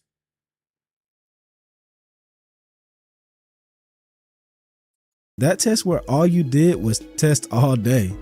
Dead silent class, test booklet, answer pamphlet, and the number 2 pencil that everyone was pressed about. It's funny how serious this was. The teacher would walk around like a security guard the entire session, and that cold class definitely felt like a prison. Despite these more crappy parts of 2000 school life, we found fun in the typical day. PE when we weren't taking the fitness grand pacer test and other physical tests was always great. It always would start with general stretches and a little exercise, and then suddenly, the little scooters that would run over everyone's fingers, the weird giant blanket thing, soft dodgeballs, or kickball would come out. Lunch was also kinda awesome. My mom wasn't a fan of cafeteria food, so she either packed my lunch, and on days when she felt like being Okay, I got a funny story. Here's a funny story. So, I want to say it was kindergarten, right? It was kindergarten, like at my new school, because I went to a new school. I packed my own lunch because I was seeing other kids with their own lunches, right? So I was like, you know what? I'm gonna make my own lunch. So I got my lunchbox, and inside my lunchbox was just a banana and a pack of Skittles. So, I'm thinking I'm doing something good. I'm in the cafeteria eating my quote unquote lunch. So a teacher came by and she was like looking at me, trying to figure out what am I doing. And that's when I guess I'm gonna say the school told my mom, and I had to like eat the school lunch moving forward. I wasn't able to like bring my own lunch until the 7th grade. By the 7th grade, I figured out, okay, the proper way of bringing lunch to school. So by 7th grade, I started bringing those Red Barons. Yeah, that was like my lunch. I started like eating Red Barons at lunch because I think they had a microwave. Because I went to a different middle school because from my last middle school. So my new middle school, they had like a microwave. So I would bring Red Barons and I would just put them in the microwave. I think my dad was getting me lunch money. I think at the time. I think that's how I was buying Red Barons. I think he would like send me some lunch money, and I would take the money and go to the store and buy the Red Barons, and I would take it to school and warm it up at school in the cafeteria. But yeah, like I said, in kindergarten I had a banana and a pack of Skittles. I'm a kid, so I don't know any better. Which I understand, which is justifiable. It's justifiable. I mean, you as a teacher, you seeing that it's like it kind of does raise concerns, like that's not proper lunch. But again, I'm a kid, so I don't know any better. The cool mom would send me with the Lunchable. When one of these came out, you felt like the coolest kid in school. And bonus points if you had enough sense to go and buy one of those Eclair ice cream pops. These, along with the many trends that took over the 2000 school world, kept things so exciting. Remember when Heelys dropped? I had Heelys. You know what sucks is I never got the chance to really, truly like wear them. You know what I mean? Like, I had a cousin who bought me some Heelys. But she bought them in the summertime. I didn't go nowhere in the summertime. I literally stayed in the house. I stayed with my grandparents all summer. My dad was working. Everyone was working. All my cousins and I were at my grandparents' house. So, and where we at, we don't have concrete. There was no concrete. So I can't really wear the shoes. I mean, shout out to her. Thank you for buying them for me. I'm appreciated, but like, bro, you could have bought them like during school, like when school started. I don't think I wore them in school. I don't even know what happened to those shoes. I ain't gonna lie, I don't even remember. I've been like, oh my god, like if I say this is why my little brother called me Unc. This is literally why he calls me Unc, bro. Oh my goodness, like this is why he calls me Unc. Them shoes, yo. When she bought them and when them shoes came out, that was like over 20 years old. 20. Maybe a little past 20. Maybe we're getting like 22, 23 years old when these shoes came out. When I had some Heelys. I was like 9 or 10 years old when she bought them. So you do the math. But yeah, like shout out to her, I appreciate that she bought me some Heelys, but what am I supposed to do with those? Again, I was at my grandparents' house all summer long. There's no concrete. I can't go outside and do this. But, again, shout out to her. Do they still make Heelys? I don't know if they still make Heelys. I don't know if they still make them. But those were some cool shoes. I ain't gonna lie. Those were some cool shoes. Like, I feel like if you have some Heelys, yo. Let me see. I'm trying to think of what to say. Okay, if you had some Heelys, you were the cool kid. I ain't gonna lie, you was the cool kid if you had some Heelys. Cause like, bro, I don't know how much Heelys cost back then, but I'm just gonna say this: if you had some Heelys, you're a cool kid in my book, and I know I was a cool kid. So, hey, He's dropped. I remember never wearing mine to school because my parents hooked me up. See, I don't think I wore mine to school because I don't remember. Again, I don't remember what I did with them. I don't know what happened to them. but I didn't wear them outside. Like, I didn't go outside and do what you're supposed to do with the Heelys. Because again, at my grandparents' house, they don't have concrete; they have gravel. So it's like I can't move around gravel. With some other brand of bootleg skate shoes. And then there were the other trends that would eventually get us into trouble, which meant sneaking them into class. Silly bands, all types of trading cards. Man, see, we didn't get in trouble for this. We didn't get in trouble for the Yu-Gi-Oh cards or the Zatch Bell cards. Okay, I have a story, but I think I told this story. I'm gonna tell the story anyway. So here's the story. Back in first grade, right? Back in first grade, I don't know. Okay, let's just say this before I get into that story. I don't know what's up with me. Like, that's how you know I'm fearless. This is how you know I'm fearless. I don't have stage fright or nothing. I don't know what made me decide one day to ask the teacher or whatever, to go around the classroom, show him my Yu-Gi-Oh cards, like show him my deck.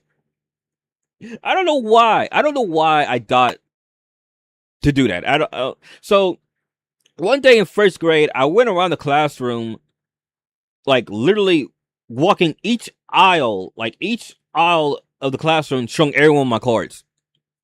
And then I got to this one kid, and I'll never forget this. I swear to you, I'll never forget this. This is how you know it's the 2000s. This is how you know it's the 2000s. Why was this one white boy, like literally under his breath,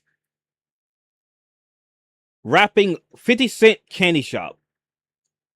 I swear to you, he was literally to himself rapping 50 Cent Candy Shop to himself. I'm just like, okay. Like literally, he was like this. He was like, I took you to the candy shop. I punch you out. Literally to himself. I was like, what the heck? I was like, what the heck is? We're in the first grade.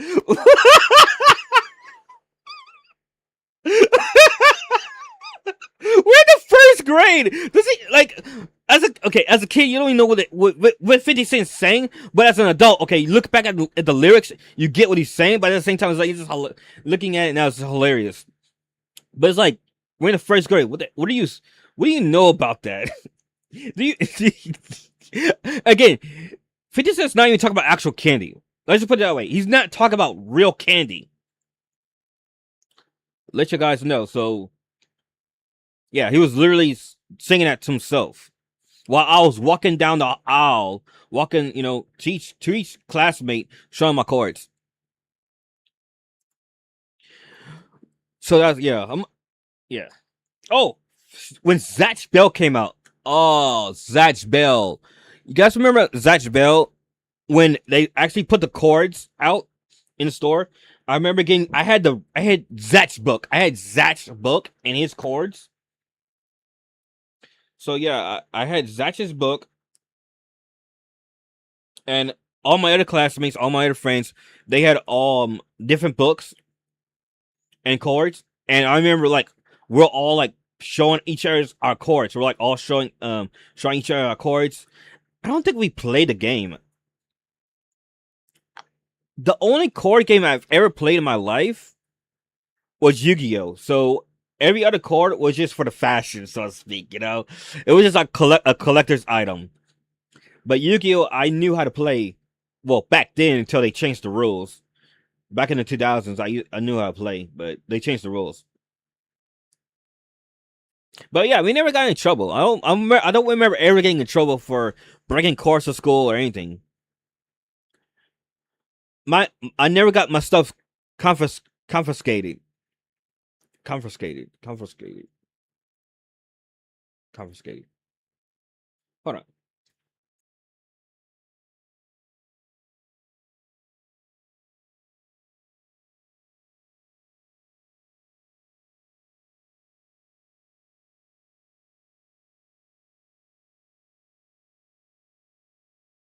Yeah, I was right. It is confiscated.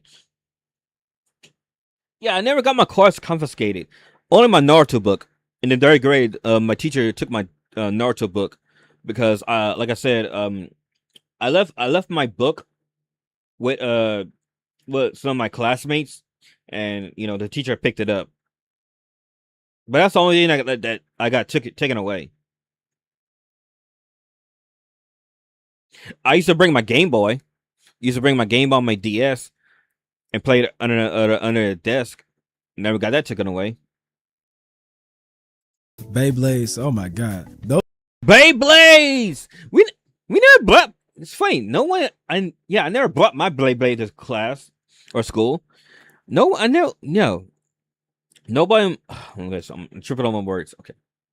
Let's take a moment. Beyblade. Okay, so I never brought mine to school. I don't think no one else brought theirs. The only thing we brought was our cords. So Beyblades, no, we didn't bring Beyblades. But I remember Beyblade.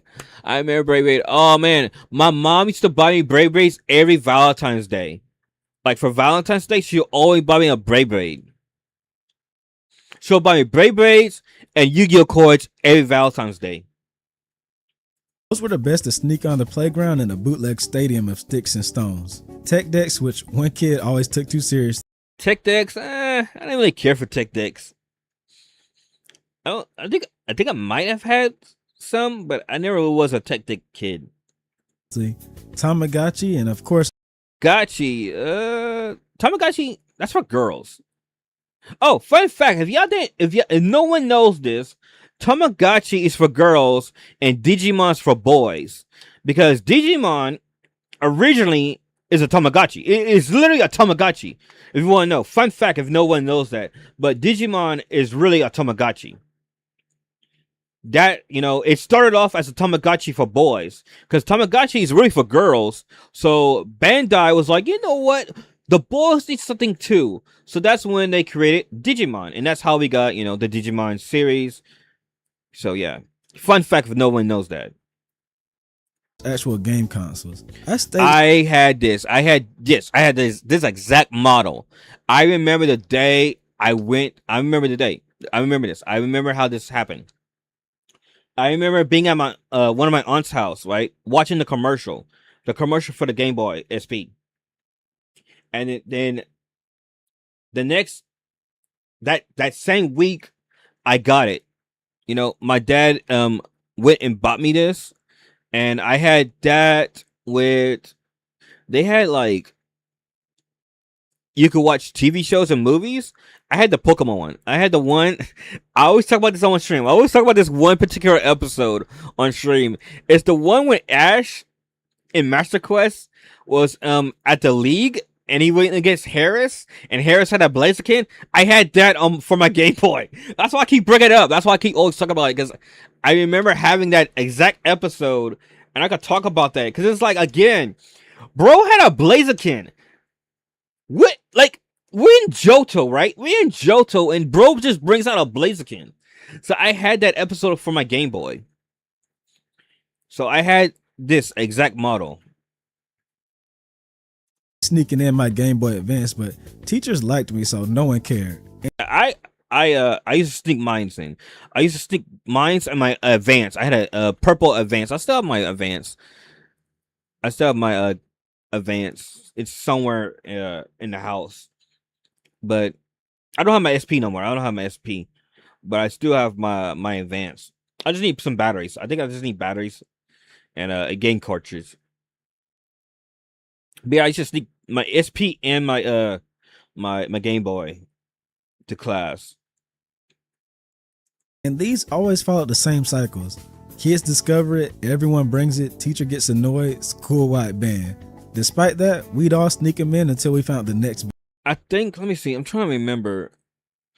I think at one point, I don't know. I think at one point my SP gave up, so I switched back to my Advance, my Game Boy Advance.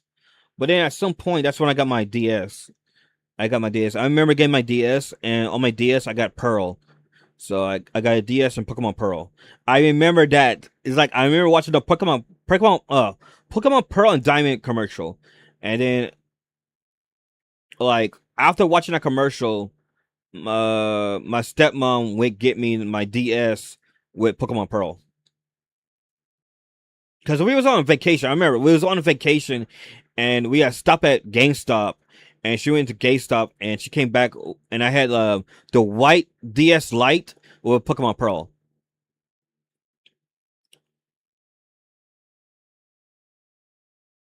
I know that I'm showing my age right now. I'm definitely showing my age because you know how long ago Pokemon Diamond and Pearl came out? It's been some. That's over 20 years old. Like that's literally over 20 years. That's like over 20 years old, man. Like, yeah, I really am showing my age. I really am. Like that game came out 20. I was 12 when that came out. Like, yeah, like that came out years ago.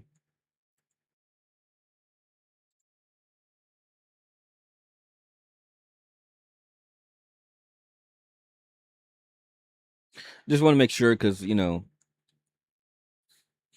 sure the streams are good.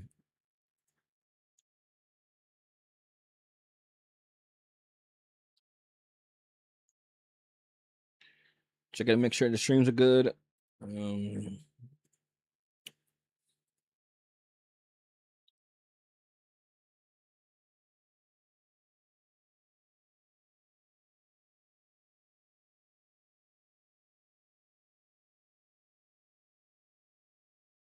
Okay, I'll be right back. Let me take a little quick bathroom break. I'll be right back, and we're gonna get back to reaction. 1, 2, 3, 4, 5.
Okay, I'm back. Just give me a minute.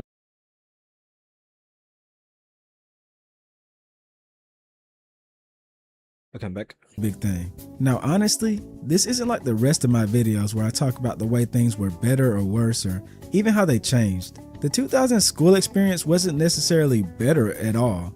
It was just different. There was something uniquely physical about it. As with the rest of the 2000s, you physically went to Kmart to buy your supplies, to pick out your books at the book fair, sat in front of a giant CRT in a computer lab, traded Pokemon cards at lunch, and all this other crap I talked about. And of course there are the programs and assemblies that are no more, like AR tests. Heck, my little sister told me they got rid of those shortly after I graduated from elementary. All this came together to make 2000 school feel like just a golden era to people who lived through it. Man, you just had to be there. I'm not gonna lie. You had to be there. You had to be there and to experience all this. You just had to be there. Just had to be there. You really had to be there. Well, that and a dose of nostalgia, of course. I just found it hilarious that so many of us lived the same childhood and didn't realize it until we grew up and started looking back on it all. Anyways, what do you think? And do you remember any of this stuff that I talked about? I would love to hear that. I do. Let me see. I'm subscribe. And this is Wincone 97. You witnessed the 2000s back to school rush.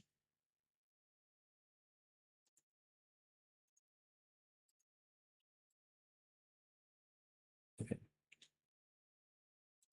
The next video is Broken Daydream 94. Manga is obsessed with shark teeth right now. Let's check it out. Time reading romance. Oh, I watched this. I think it's called something about my childhood. You know, something about loving my childhood friend or something. Or my childhood friend can be just cute or something. I remember watching this. I like her. I like her. I don't know. It's something about the tan skinned anime girls. I prefer the like tan skinned ones. As manga over the last few years, you've probably noticed a certain trend. The genre has become an arms race. Oh, this is good. This is a good one. This is a good one. Last season, like spring season, was good. I think like the spring season has some good romance animes. This was good. Okay, in romance manga over the last few years, you've probably noticed a certain trend. The genre has this was good. Otaku can be friends with gals, or gals can be friends with otaku or something. This was good. Become an arms race of highly specific character quirks. We've had the smug bully, I gotta finish. I've finished the anime. I finished the anime, but I gotta watch the No. I finished the anime. I just gotta finish the manga. Don't toy with me. Don't toy with me, Miss Nagatoro. I love this. Girl with the scary eyes, the coordinated Garu. I might need to pick this up. Might need to pick this up, and this might need to pick that one up. And everything in between. But lately, a new wave of heroines have been completely stealing the spotlight, and they don't need any of the usual tropes to do it. All they need is a smile that could technically tear you apart. We're talking about the absolute peak design choice, shark teeth. I know I said a new wave of heroines, but there's only like 2 manga that come to mind. There's just something inherently captivating about a character whose visual design screams intimidating monster, but whose actual personality. Yeah, I remember this. I don't know. Is this an anime now? Like, is there an anime for this? I can't remember if there's an anime for this, but I remember like reading the manga briefly back in the past. I might need to pick it back up, but I remember reading this, but I don't know if there's an anime for this. Is of a marshmallow. Today we're taking a look at 2 Pacific series that have absolutely mastered this art. Hitomi-chan is shy with strangers, and I want to see your shark teeth. Yeah, I don't know about this one. I don't know nothing about this, but I remember this. I remember reading this. Might need to pick it back up again and reread it again. But I don't know if there's an anime for this. I don't think there's an anime for this.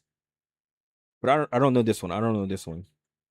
We're going to be breaking down how these 2 stories take the intimidating shark tooth girl aesthetic and turn it into some of the most wholesome, hilarious, and genuinely compelling romance manga on the market right now. So grab your diving gear because we're jumping into shark-infested waters. Oh, brother, What happens when the scariest looking girl in school is actually too shy to even say hello? Well, we get the modern classic of the shark tooth genre. Hitomi-chan is shy with strangers. It's a story that takes our worst social projections and melts them down into a pure, unadulterated comfort food, proving that first impressions are almost always wrong. So what's the setup? We're introduced to Usami. He ends up running into a girl on the train who he's never seen before, and she's staring daggers at him. But at the same time, it seems like she's protecting him from getting squished. He can't tell if she's friend or foe, and doesn't want to take any chances. So as soon as he gets off the train, he runs for it, and she gives chase. She calls out to him, "Hey, can you show me the way to school?" Turns out she's a new transfer student that needs some help finding her way to school. The reason why she was staring him down was because she was trying to make sure that he was wearing the same school uniform as her. So he quickly finds out that she's not scary, just really awkward. He offers to show her around sometime and says that they can go home together since they both ride the same train. She enthusiastically accepts his offer, and a new friendship is formed. He's surprised to find out that he's actually older than her. She's a freshman while he's a sophomore. So the premise is simple. So basically, it's gonna be like a senpai-kohai relationship. Senpai-kohai relationship. She's the kohai, he's the senpai. But executed flawlessly. Hitomi is a tall, athletic high school girl with a towering presence and, of course, a permanent set of razor-sharp teeth. To the average bystander, she looks like a delinquent who's about to demand your lunch money or is about to challenge you to a street fight. But in reality, she's a massive sweetheart who suffers from severe social anxiety. A lot of people just want to avoid her, but our main character, he's different. He actually looks at her, he notices the tiny details. What makes this manga so refreshing right out the gate is that it doesn't drag out any misunderstandings. Usami figures out her gentle nature almost immediately. The story instantly pivots from a tense comedy of errors into a sweet supportive friendship where Usami becomes her bridge into the rest of the world. Her shark smile becomes a symbol of her trying her absolute best to connect with the world that is intimidated by her. It's a peak, wholesome manga where the character with the sharpest teeth is also the one that's the softest. Hitomi is physically dominant, she can easily overpower most guys, she's a beast on the athletic field, and looks like she could lead a motorcycle gang. Yet mentally and emotionally, she is incredibly soft-spoken, easily flustered, and deeply desires nothing more than to make friends and be helpful. The comedy in the series never punches down at her anxiety. Instead, the humor comes from how hilariously the rest of the world misinterprets her, while we, alongside the main character, get a front row seat to her generally wholesome and adorable reactions. A huge reason why the story lands so well is because of the expressive art style. The visual storytelling perfectly mirrors Hitomi's internal struggle. And then there's the romance. It's a slow burn, cozy romance built on mutual respect. Unlike other rom-coms that rely on frustrating love triangles, toxic rivalries, or forced drama to stretch out the plot, Hitomi progresses naturally. He helps her with her schoolwork and social skills, and she protects him and cheers him on. They step by step learn to understand each other's hearts without the typical annoying regressions. If you're tired of the high stress drama and just want a pure feel-good story about looking past outward appearances, Hitomi-chan is Shy with Strangers is an absolute must read. It's warm, it's funny, and it's a beautiful reminder that sometimes that people who look the most intimidating are also the ones waiting for someone brave enough to come say hello. Now let's flip the coin and talk about a series that takes the shark tooth aesthetic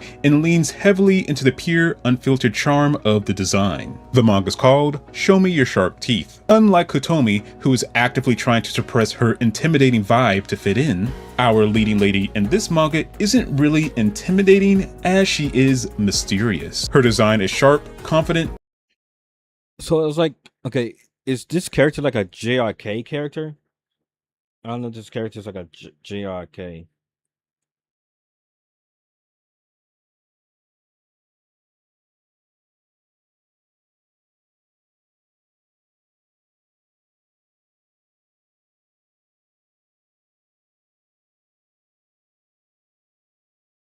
I don't know. Mhm.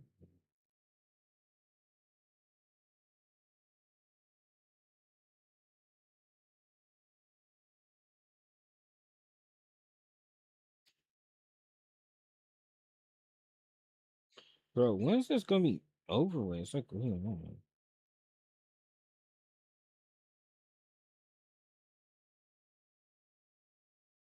It's not that. It's not the time.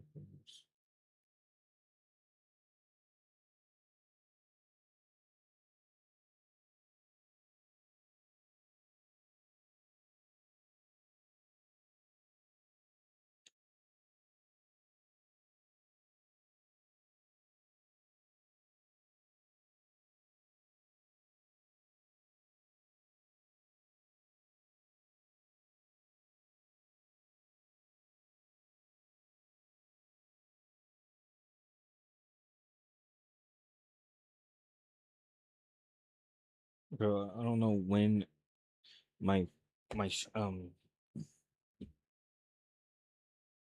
I don't know when that VOD is gonna like be fixed.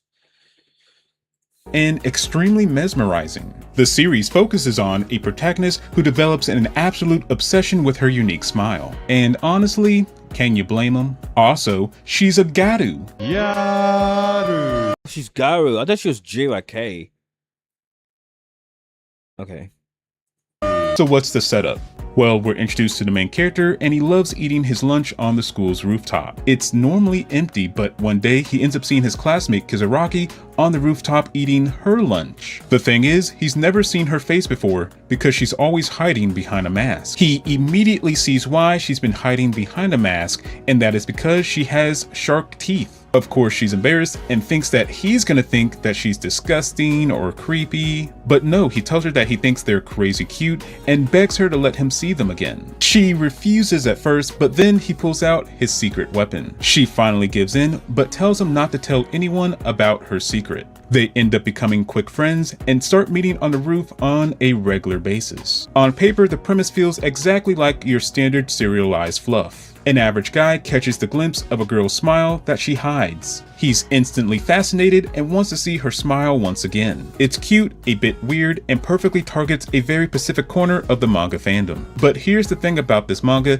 that completely catches people off guard. It isn't just cheap gimmick bait. As the chapters progress, the initial fluff peels back to reveal a surprisingly dark, incredibly empathetic look at social anxiety, deep-seated trauma, and the mental toll of trying to blend into society. This manga is secretly one of the best, most emotionally mature new slice of life manga out right now. To understand why this manga works so well, we have to look at why Kizaraki hides her teeth in the first place. In lesser series, the face mask would just be a cute aesthetic, or she would be just really shy and so she has to hide her face behind a mask. Instead, it handles it with a profound sense of realism. Kizaraki doesn't wear the mask to look cool or mysterious, she wears it as armor, as something to protect herself. When the story drops its first major emotional bomb, around chapter 6, we find out that Kizaraki's shark teeth were the catalyst for intense childhood trauma. She wasn't called cute or unique growing up, she was called a monster, she was ostracized. The cruel words of middle school bullies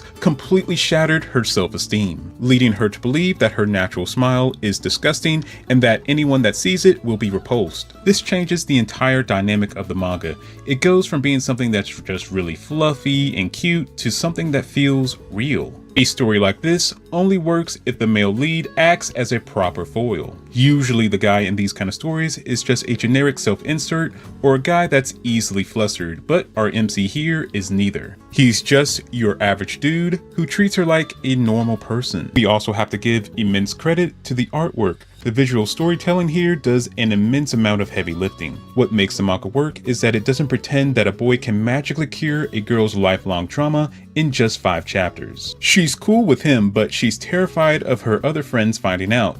The story acknowledges that healing is an incredibly slow process. He helps her realize that the world isn't entirely populated with people who just want to hurt her because of her looks. Ultimately, this manga is a reminder of why the slice of life genre can be so powerful when handled correctly. It takes a trope that could have easily been used for cheap fan service clickbait and uses it to tell a deeply human story about masking our true selves. You'll come for the quirky cute aesthetic, but you'll stay for the most heartwarming grounded story. Whether you prefer the massive wholesome anxiety energy of Hitome or the captivating allure of Show Me Your Shark Teeth, One thing is undeniable. The Sharktooth heroine trend is easily one of the best things in manga right now. They break the mold, they redefine what makes a leading lady memorable, and they give us some of the most entertaining dynamics in modern rom-coms. If you haven't read either one of these series, make sure you add it to your reading list immediately. I'm gonna add them to my reading list. I'm definitely gonna add them to my reading list.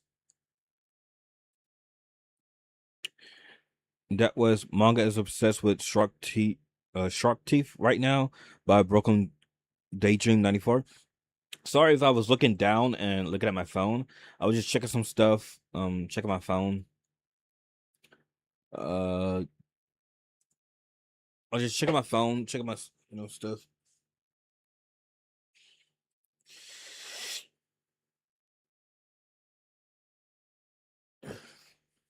I'm trying, I'm really trying to figure out when is YouTube gonna like fix that problem, man. That's what's on my mind. Sorry, like I really want to know when YouTube's gonna like fix the problem.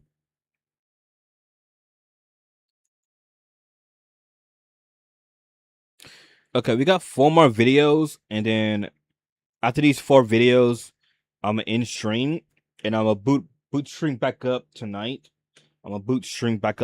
Tonight we got Choice of Voicer and reactions. I got some reactions to do and Choice of Voicer. We're gonna do Choice of Voicer first, then reactions. So that's the plan for tonight. Choice of Voicer and then reactions.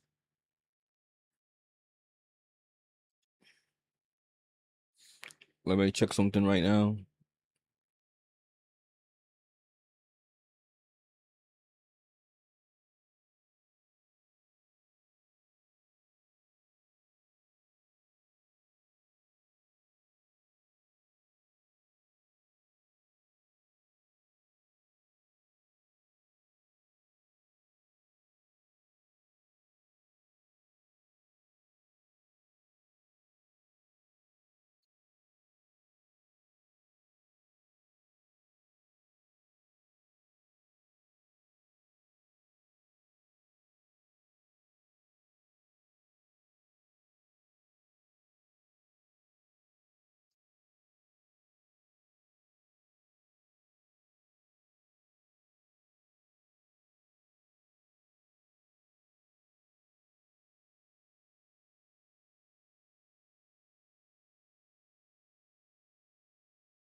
be entirely honest for a second. I was muted. Let's start over.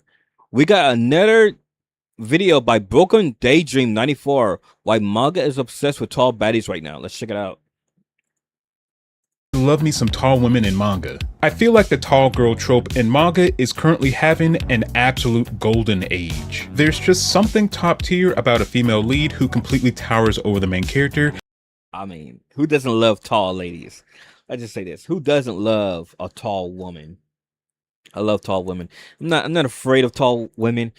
I mean, I'm not the tallest guy, but to me it's like I'm not intimidated or scared of tall women.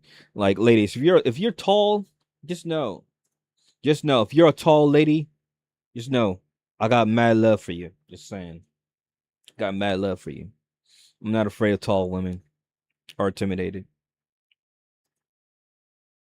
And shatters the standard romance dynamic. Probably because I'm not the tallest guy in the world, I'm like Vegeta's height, which isn't that tall. But anyway, whether they are hyper competent corporate bosses who turn into absolute girl failures off the clock, or giant sweethearted airheads who don't know their own strength, the manga world is completely filled with iconic tall baddies who deserve your attention. So today, we are breaking down 3 incredible manga that feature some of the absolute best, beautiful, and extremely entertaining tall leads you can read right now. That's a giant. I'm not gonna lie. This just feels like a giant. But I could conquer the giant, though. I'm not gonna lie. I could conquer the giant. If this video does well enough, maybe I'll do a follow-up covering even more tall baddies. So make sure to leave a comment on what tall baddie I should cover next. For now, kickstarting our list is a series that takes the workplace romance genre and throws it directly into a blender with Hold on. Whoa. Let's go back. Genre and throws it. Who wrote this? Who wrote and drew this? Who wrote and drew this? Let me know who wrote and drew this, because like, got good taste. I'll give you that. Whoever wrote this and drew this, you got good taste. Give you props for that. You got good taste. Directly into a blender with an absolute giant fluffy rabbit of a human being. The manga's called A Big Rabbit Has Taken a Liking to Me. So what happens when you take the tall girl trope, amplify the height difference by 10, and make the giant girl a complete chaotic girl failure? Well, then you get the newer manga, Big Rabbit Has Taken a Liking to Me. If you're looking for a workplace comedy that balances physical comedy, heavy fan service, and a surprisingly pure romance, then you need to put this manga on your radar. The story follows Hajime, a polite, slightly anxious young adult who just moved to the big city to start a new job. He's a bit nervous about starting this new job, so he decides to go for a night stroll around his neighborhood to clear his head. This is when he runs into a tall, beautiful, muscular woman named Usagi. Her date decided to ditch her in the middle of their date. She was pretty PO'd about it, so she went for a walk to clear her head. He tells her he's kind of doing the same thing, clearing his head. So she invites him to blow off some steam with her, and they end up at karaoke. Despite only knowing each other for a few minutes, she's already panicking, crying, and completely oversharing her life problems. I'm starting to see why her date left. She explains that she may act cool on the outside, but on the inside, she's losing it, and she wishes she had someone close she could hang out with. He helps calm her down and says he'll happily be her friend. She immediately latches onto him like a giant. I mean, I wouldn't mind this happening to me. Just saying, I wouldn't mind this happening to me. I wouldn't mind a tall, giant woman pick me up. Who doesn't want upsies? I want uppies. Who doesn't want uppies? I wouldn't mind uppies. I don't know. That's just me. So I wouldn't mind this happening to me. I wouldn't mind getting the uppies. Fluffy, codependent rabbit. She gives him her phone number and tells him to hit her up anytime. But here's where the twist comes in. When he walks into the office for his first day at work, he finds out that she's his boss. What makes this manga work so well is the total whiplash of her personality. At work, she's a flawless professional. She's sharp, capable, and commands the room. But the second she's alone with Hajime, her brain melts. She reverts instantly into a needy, cuddly girl failure who just wants his approval and attention. Because of her size, the physical comedy is top tier. The manga uses its fan service not just for the sake of it, but to fuel the absolute absurdity of their hype. She doesn't understand her own boundaries, and poor Hajime, he's just trying to survive without having a total meltdown. Don't let the ecchi comedy fool you. Underneath all the wild physical gags, the core romance is incredibly sweet.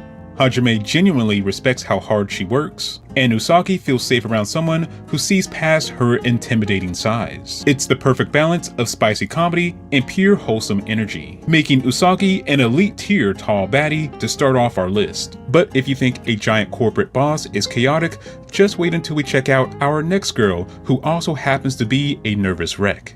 And hey, if you're enjoying the video, please like and subscribe. It lets me know to do more videos like this. The manga's called My Favorite VTuber is Scary IRL. The story starts off with an introverted guy taking a job doing food delivery. The biggest hazard on his route is a regular customer who towers over him. She always has an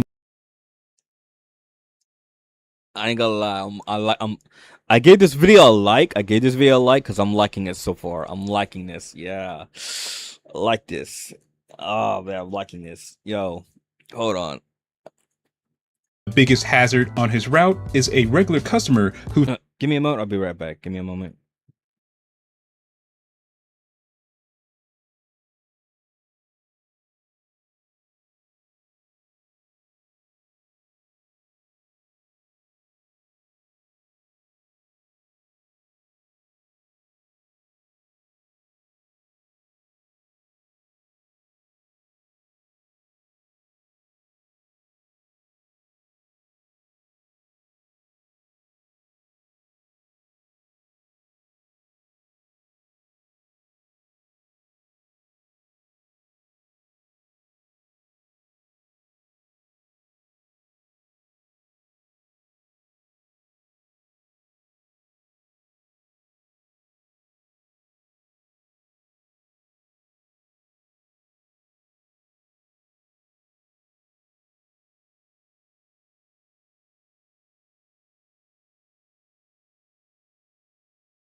I am liking this so far. I am liking this. Yeah, I am liking this.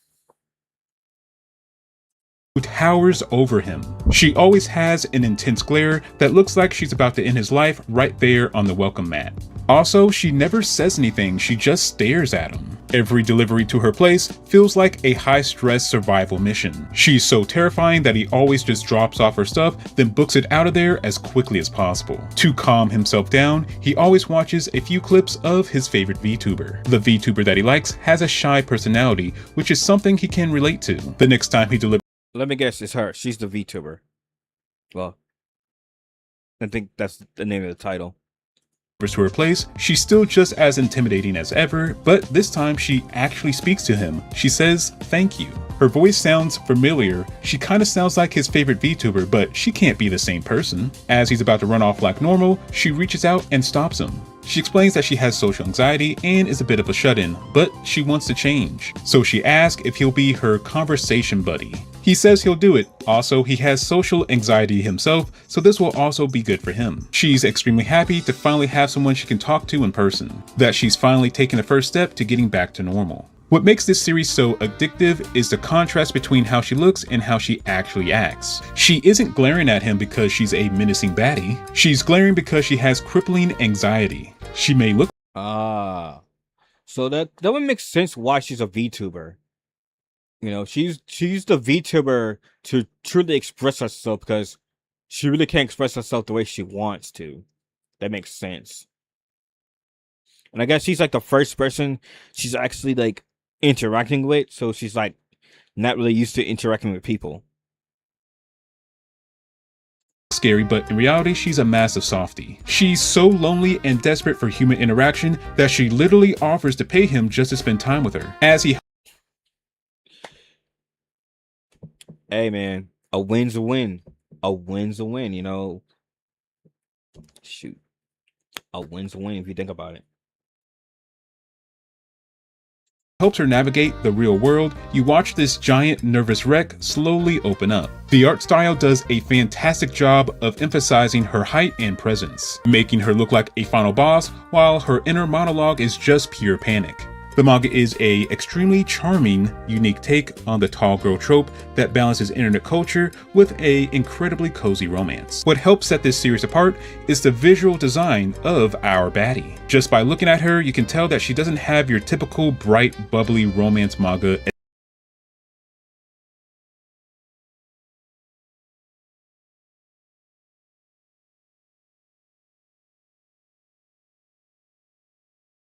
aesthetic. Instead, she has a distinct alternative streetwear vibe. The artwork does a brilliant job of balancing her intimidating energy with high-tier fan service. The manga leans heavily into her imposing but curvy silhouette. Seeing this beautifully designed character with an edgy street style completely break down and blush because she's shy is pure entertainment gold. So we've covered the office boss and the reclusive VTuber. For our final pick, we are stepping away from a normal human. Our next series takes the phrase tall baddie to a supernatural extreme. The urban legend baddie. The manga is called Yachiru Grows When Praised. This manga mixes modern romance with She grows because she gets praise? Oh.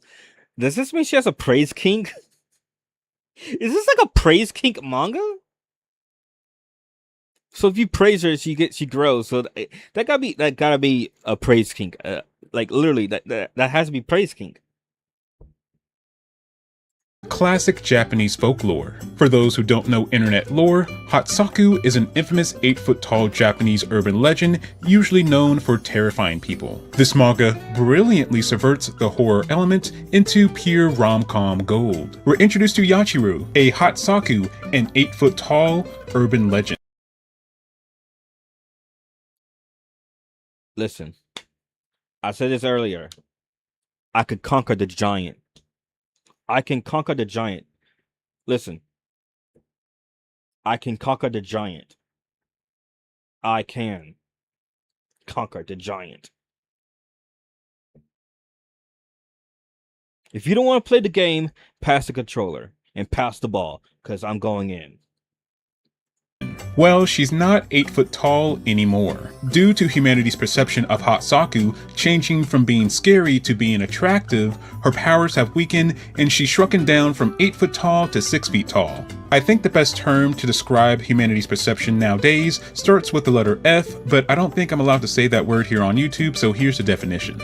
She wants to be respected again so she can get her powers back, or at the very least, not be known as being naughty, quote unquote. But anytime she tries to change her image, she fails and makes things even worse. One day she ends up meeting a guy named Shichiro. He goes on a tangent about how cool and scary Hatsaku are. She then suddenly grows to her normal height, but then just as quickly shrinks back down to 6 feet tall. So the gimmick of the series.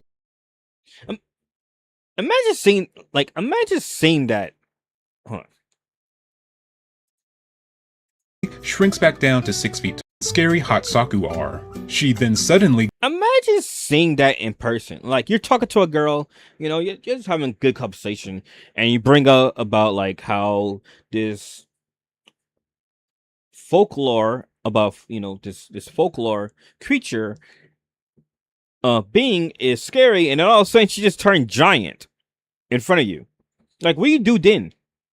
Like I said, I could conquer the giant. I can conquer the giant. I'm just saying. Would I be scared that a woman just turned giant? Maybe. Possibly. Would that stop me and deter me away? No. No. Not at all. Not at all. Not at all. Grows to her normal height, but then just as quickly shrinks back down to 6 feet tall. So the gimmick of the series is right there in the title. Whenever she gets complimented, praised, or feels a rush of genuine affection, her supernatural powers activate and she grows. She decides to ask him, hey, can you help me figure out how to stay tall all the time? And he agrees to help. But the twist is, he's kind of part of the problem. He's a tall guy himself who's also into taller women, more specifically.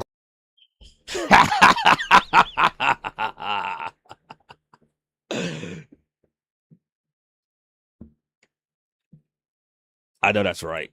Yo, I'm just saying, like, imagine you see that in front of you. It's like, you just hit gold. You struck gold. Like, you just, yo.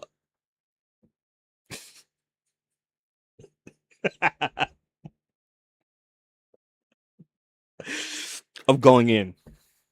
Hatsaku, and now one of the tallest women in the world has landed right in front of him. So he's really going to have to try to find a balance between being normal versus living out his fantasy. This opens the door for some of the most creative visual comedy and pacing in the entire tall girl genre. He isn't intimidated by her at all.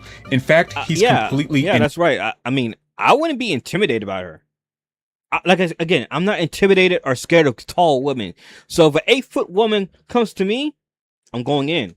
I'm going all in. I'm locking that in. I need that. Like, I need that. Just saying. I need that. I need an 8-foot woman. I need that.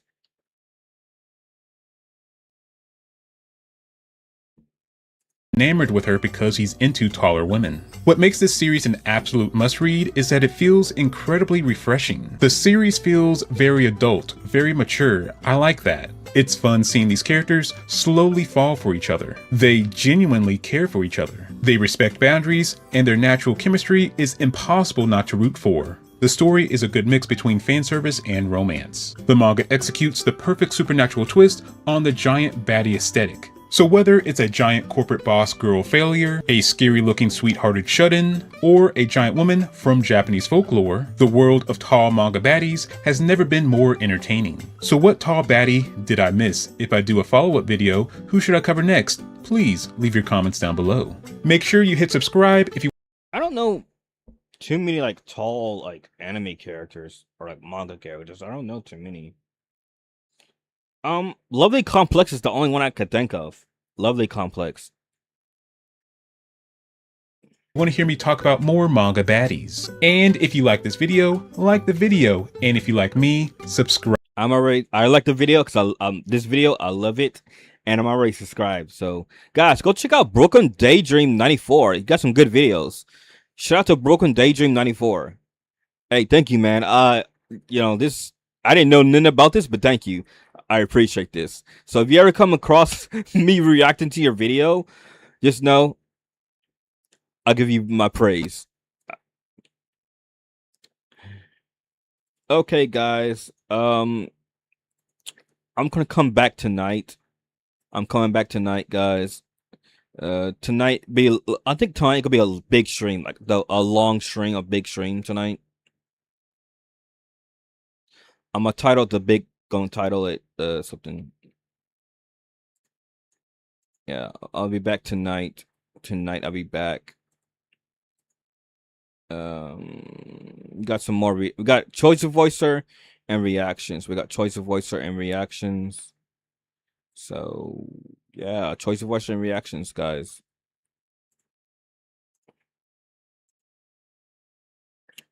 That's what we got tonight. Tonight is choice of voicer and reactions.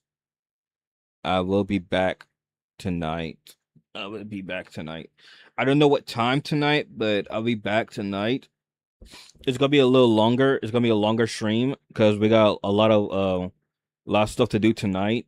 Today was a little, right, this from this morning, it's a 3-hour stream, but I think tonight gonna be like at least, if I can stay up for it, 6 hours on Twitch. We're gonna be on Twitch tonight.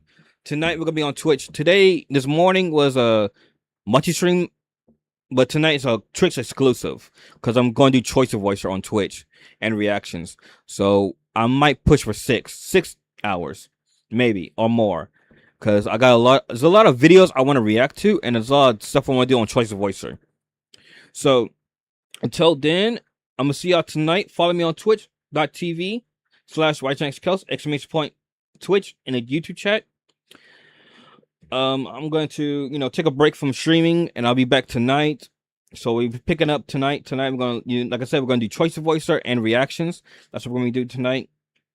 I don't know what time I'm gonna be live tonight, but I will make it tonight. I'm gonna make it tonight. Tonight's gonna be the big stream. I'm gonna have so much fun tonight. I'm gonna have a lot of fun tonight. And I'm gonna see you guys tonight. Hope you guys take care. Hope you guys do well. I hope everyone had enjoyed the stream. Hope everyone had fun. I had fun. I had a lot of fun today. I enjoyed myself. I hope you guys enjoy yourselves. Hope you guys had fun hanging out with me. But again, I will be back tonight, guys. I will be back tonight. So I'll see y'all tonight.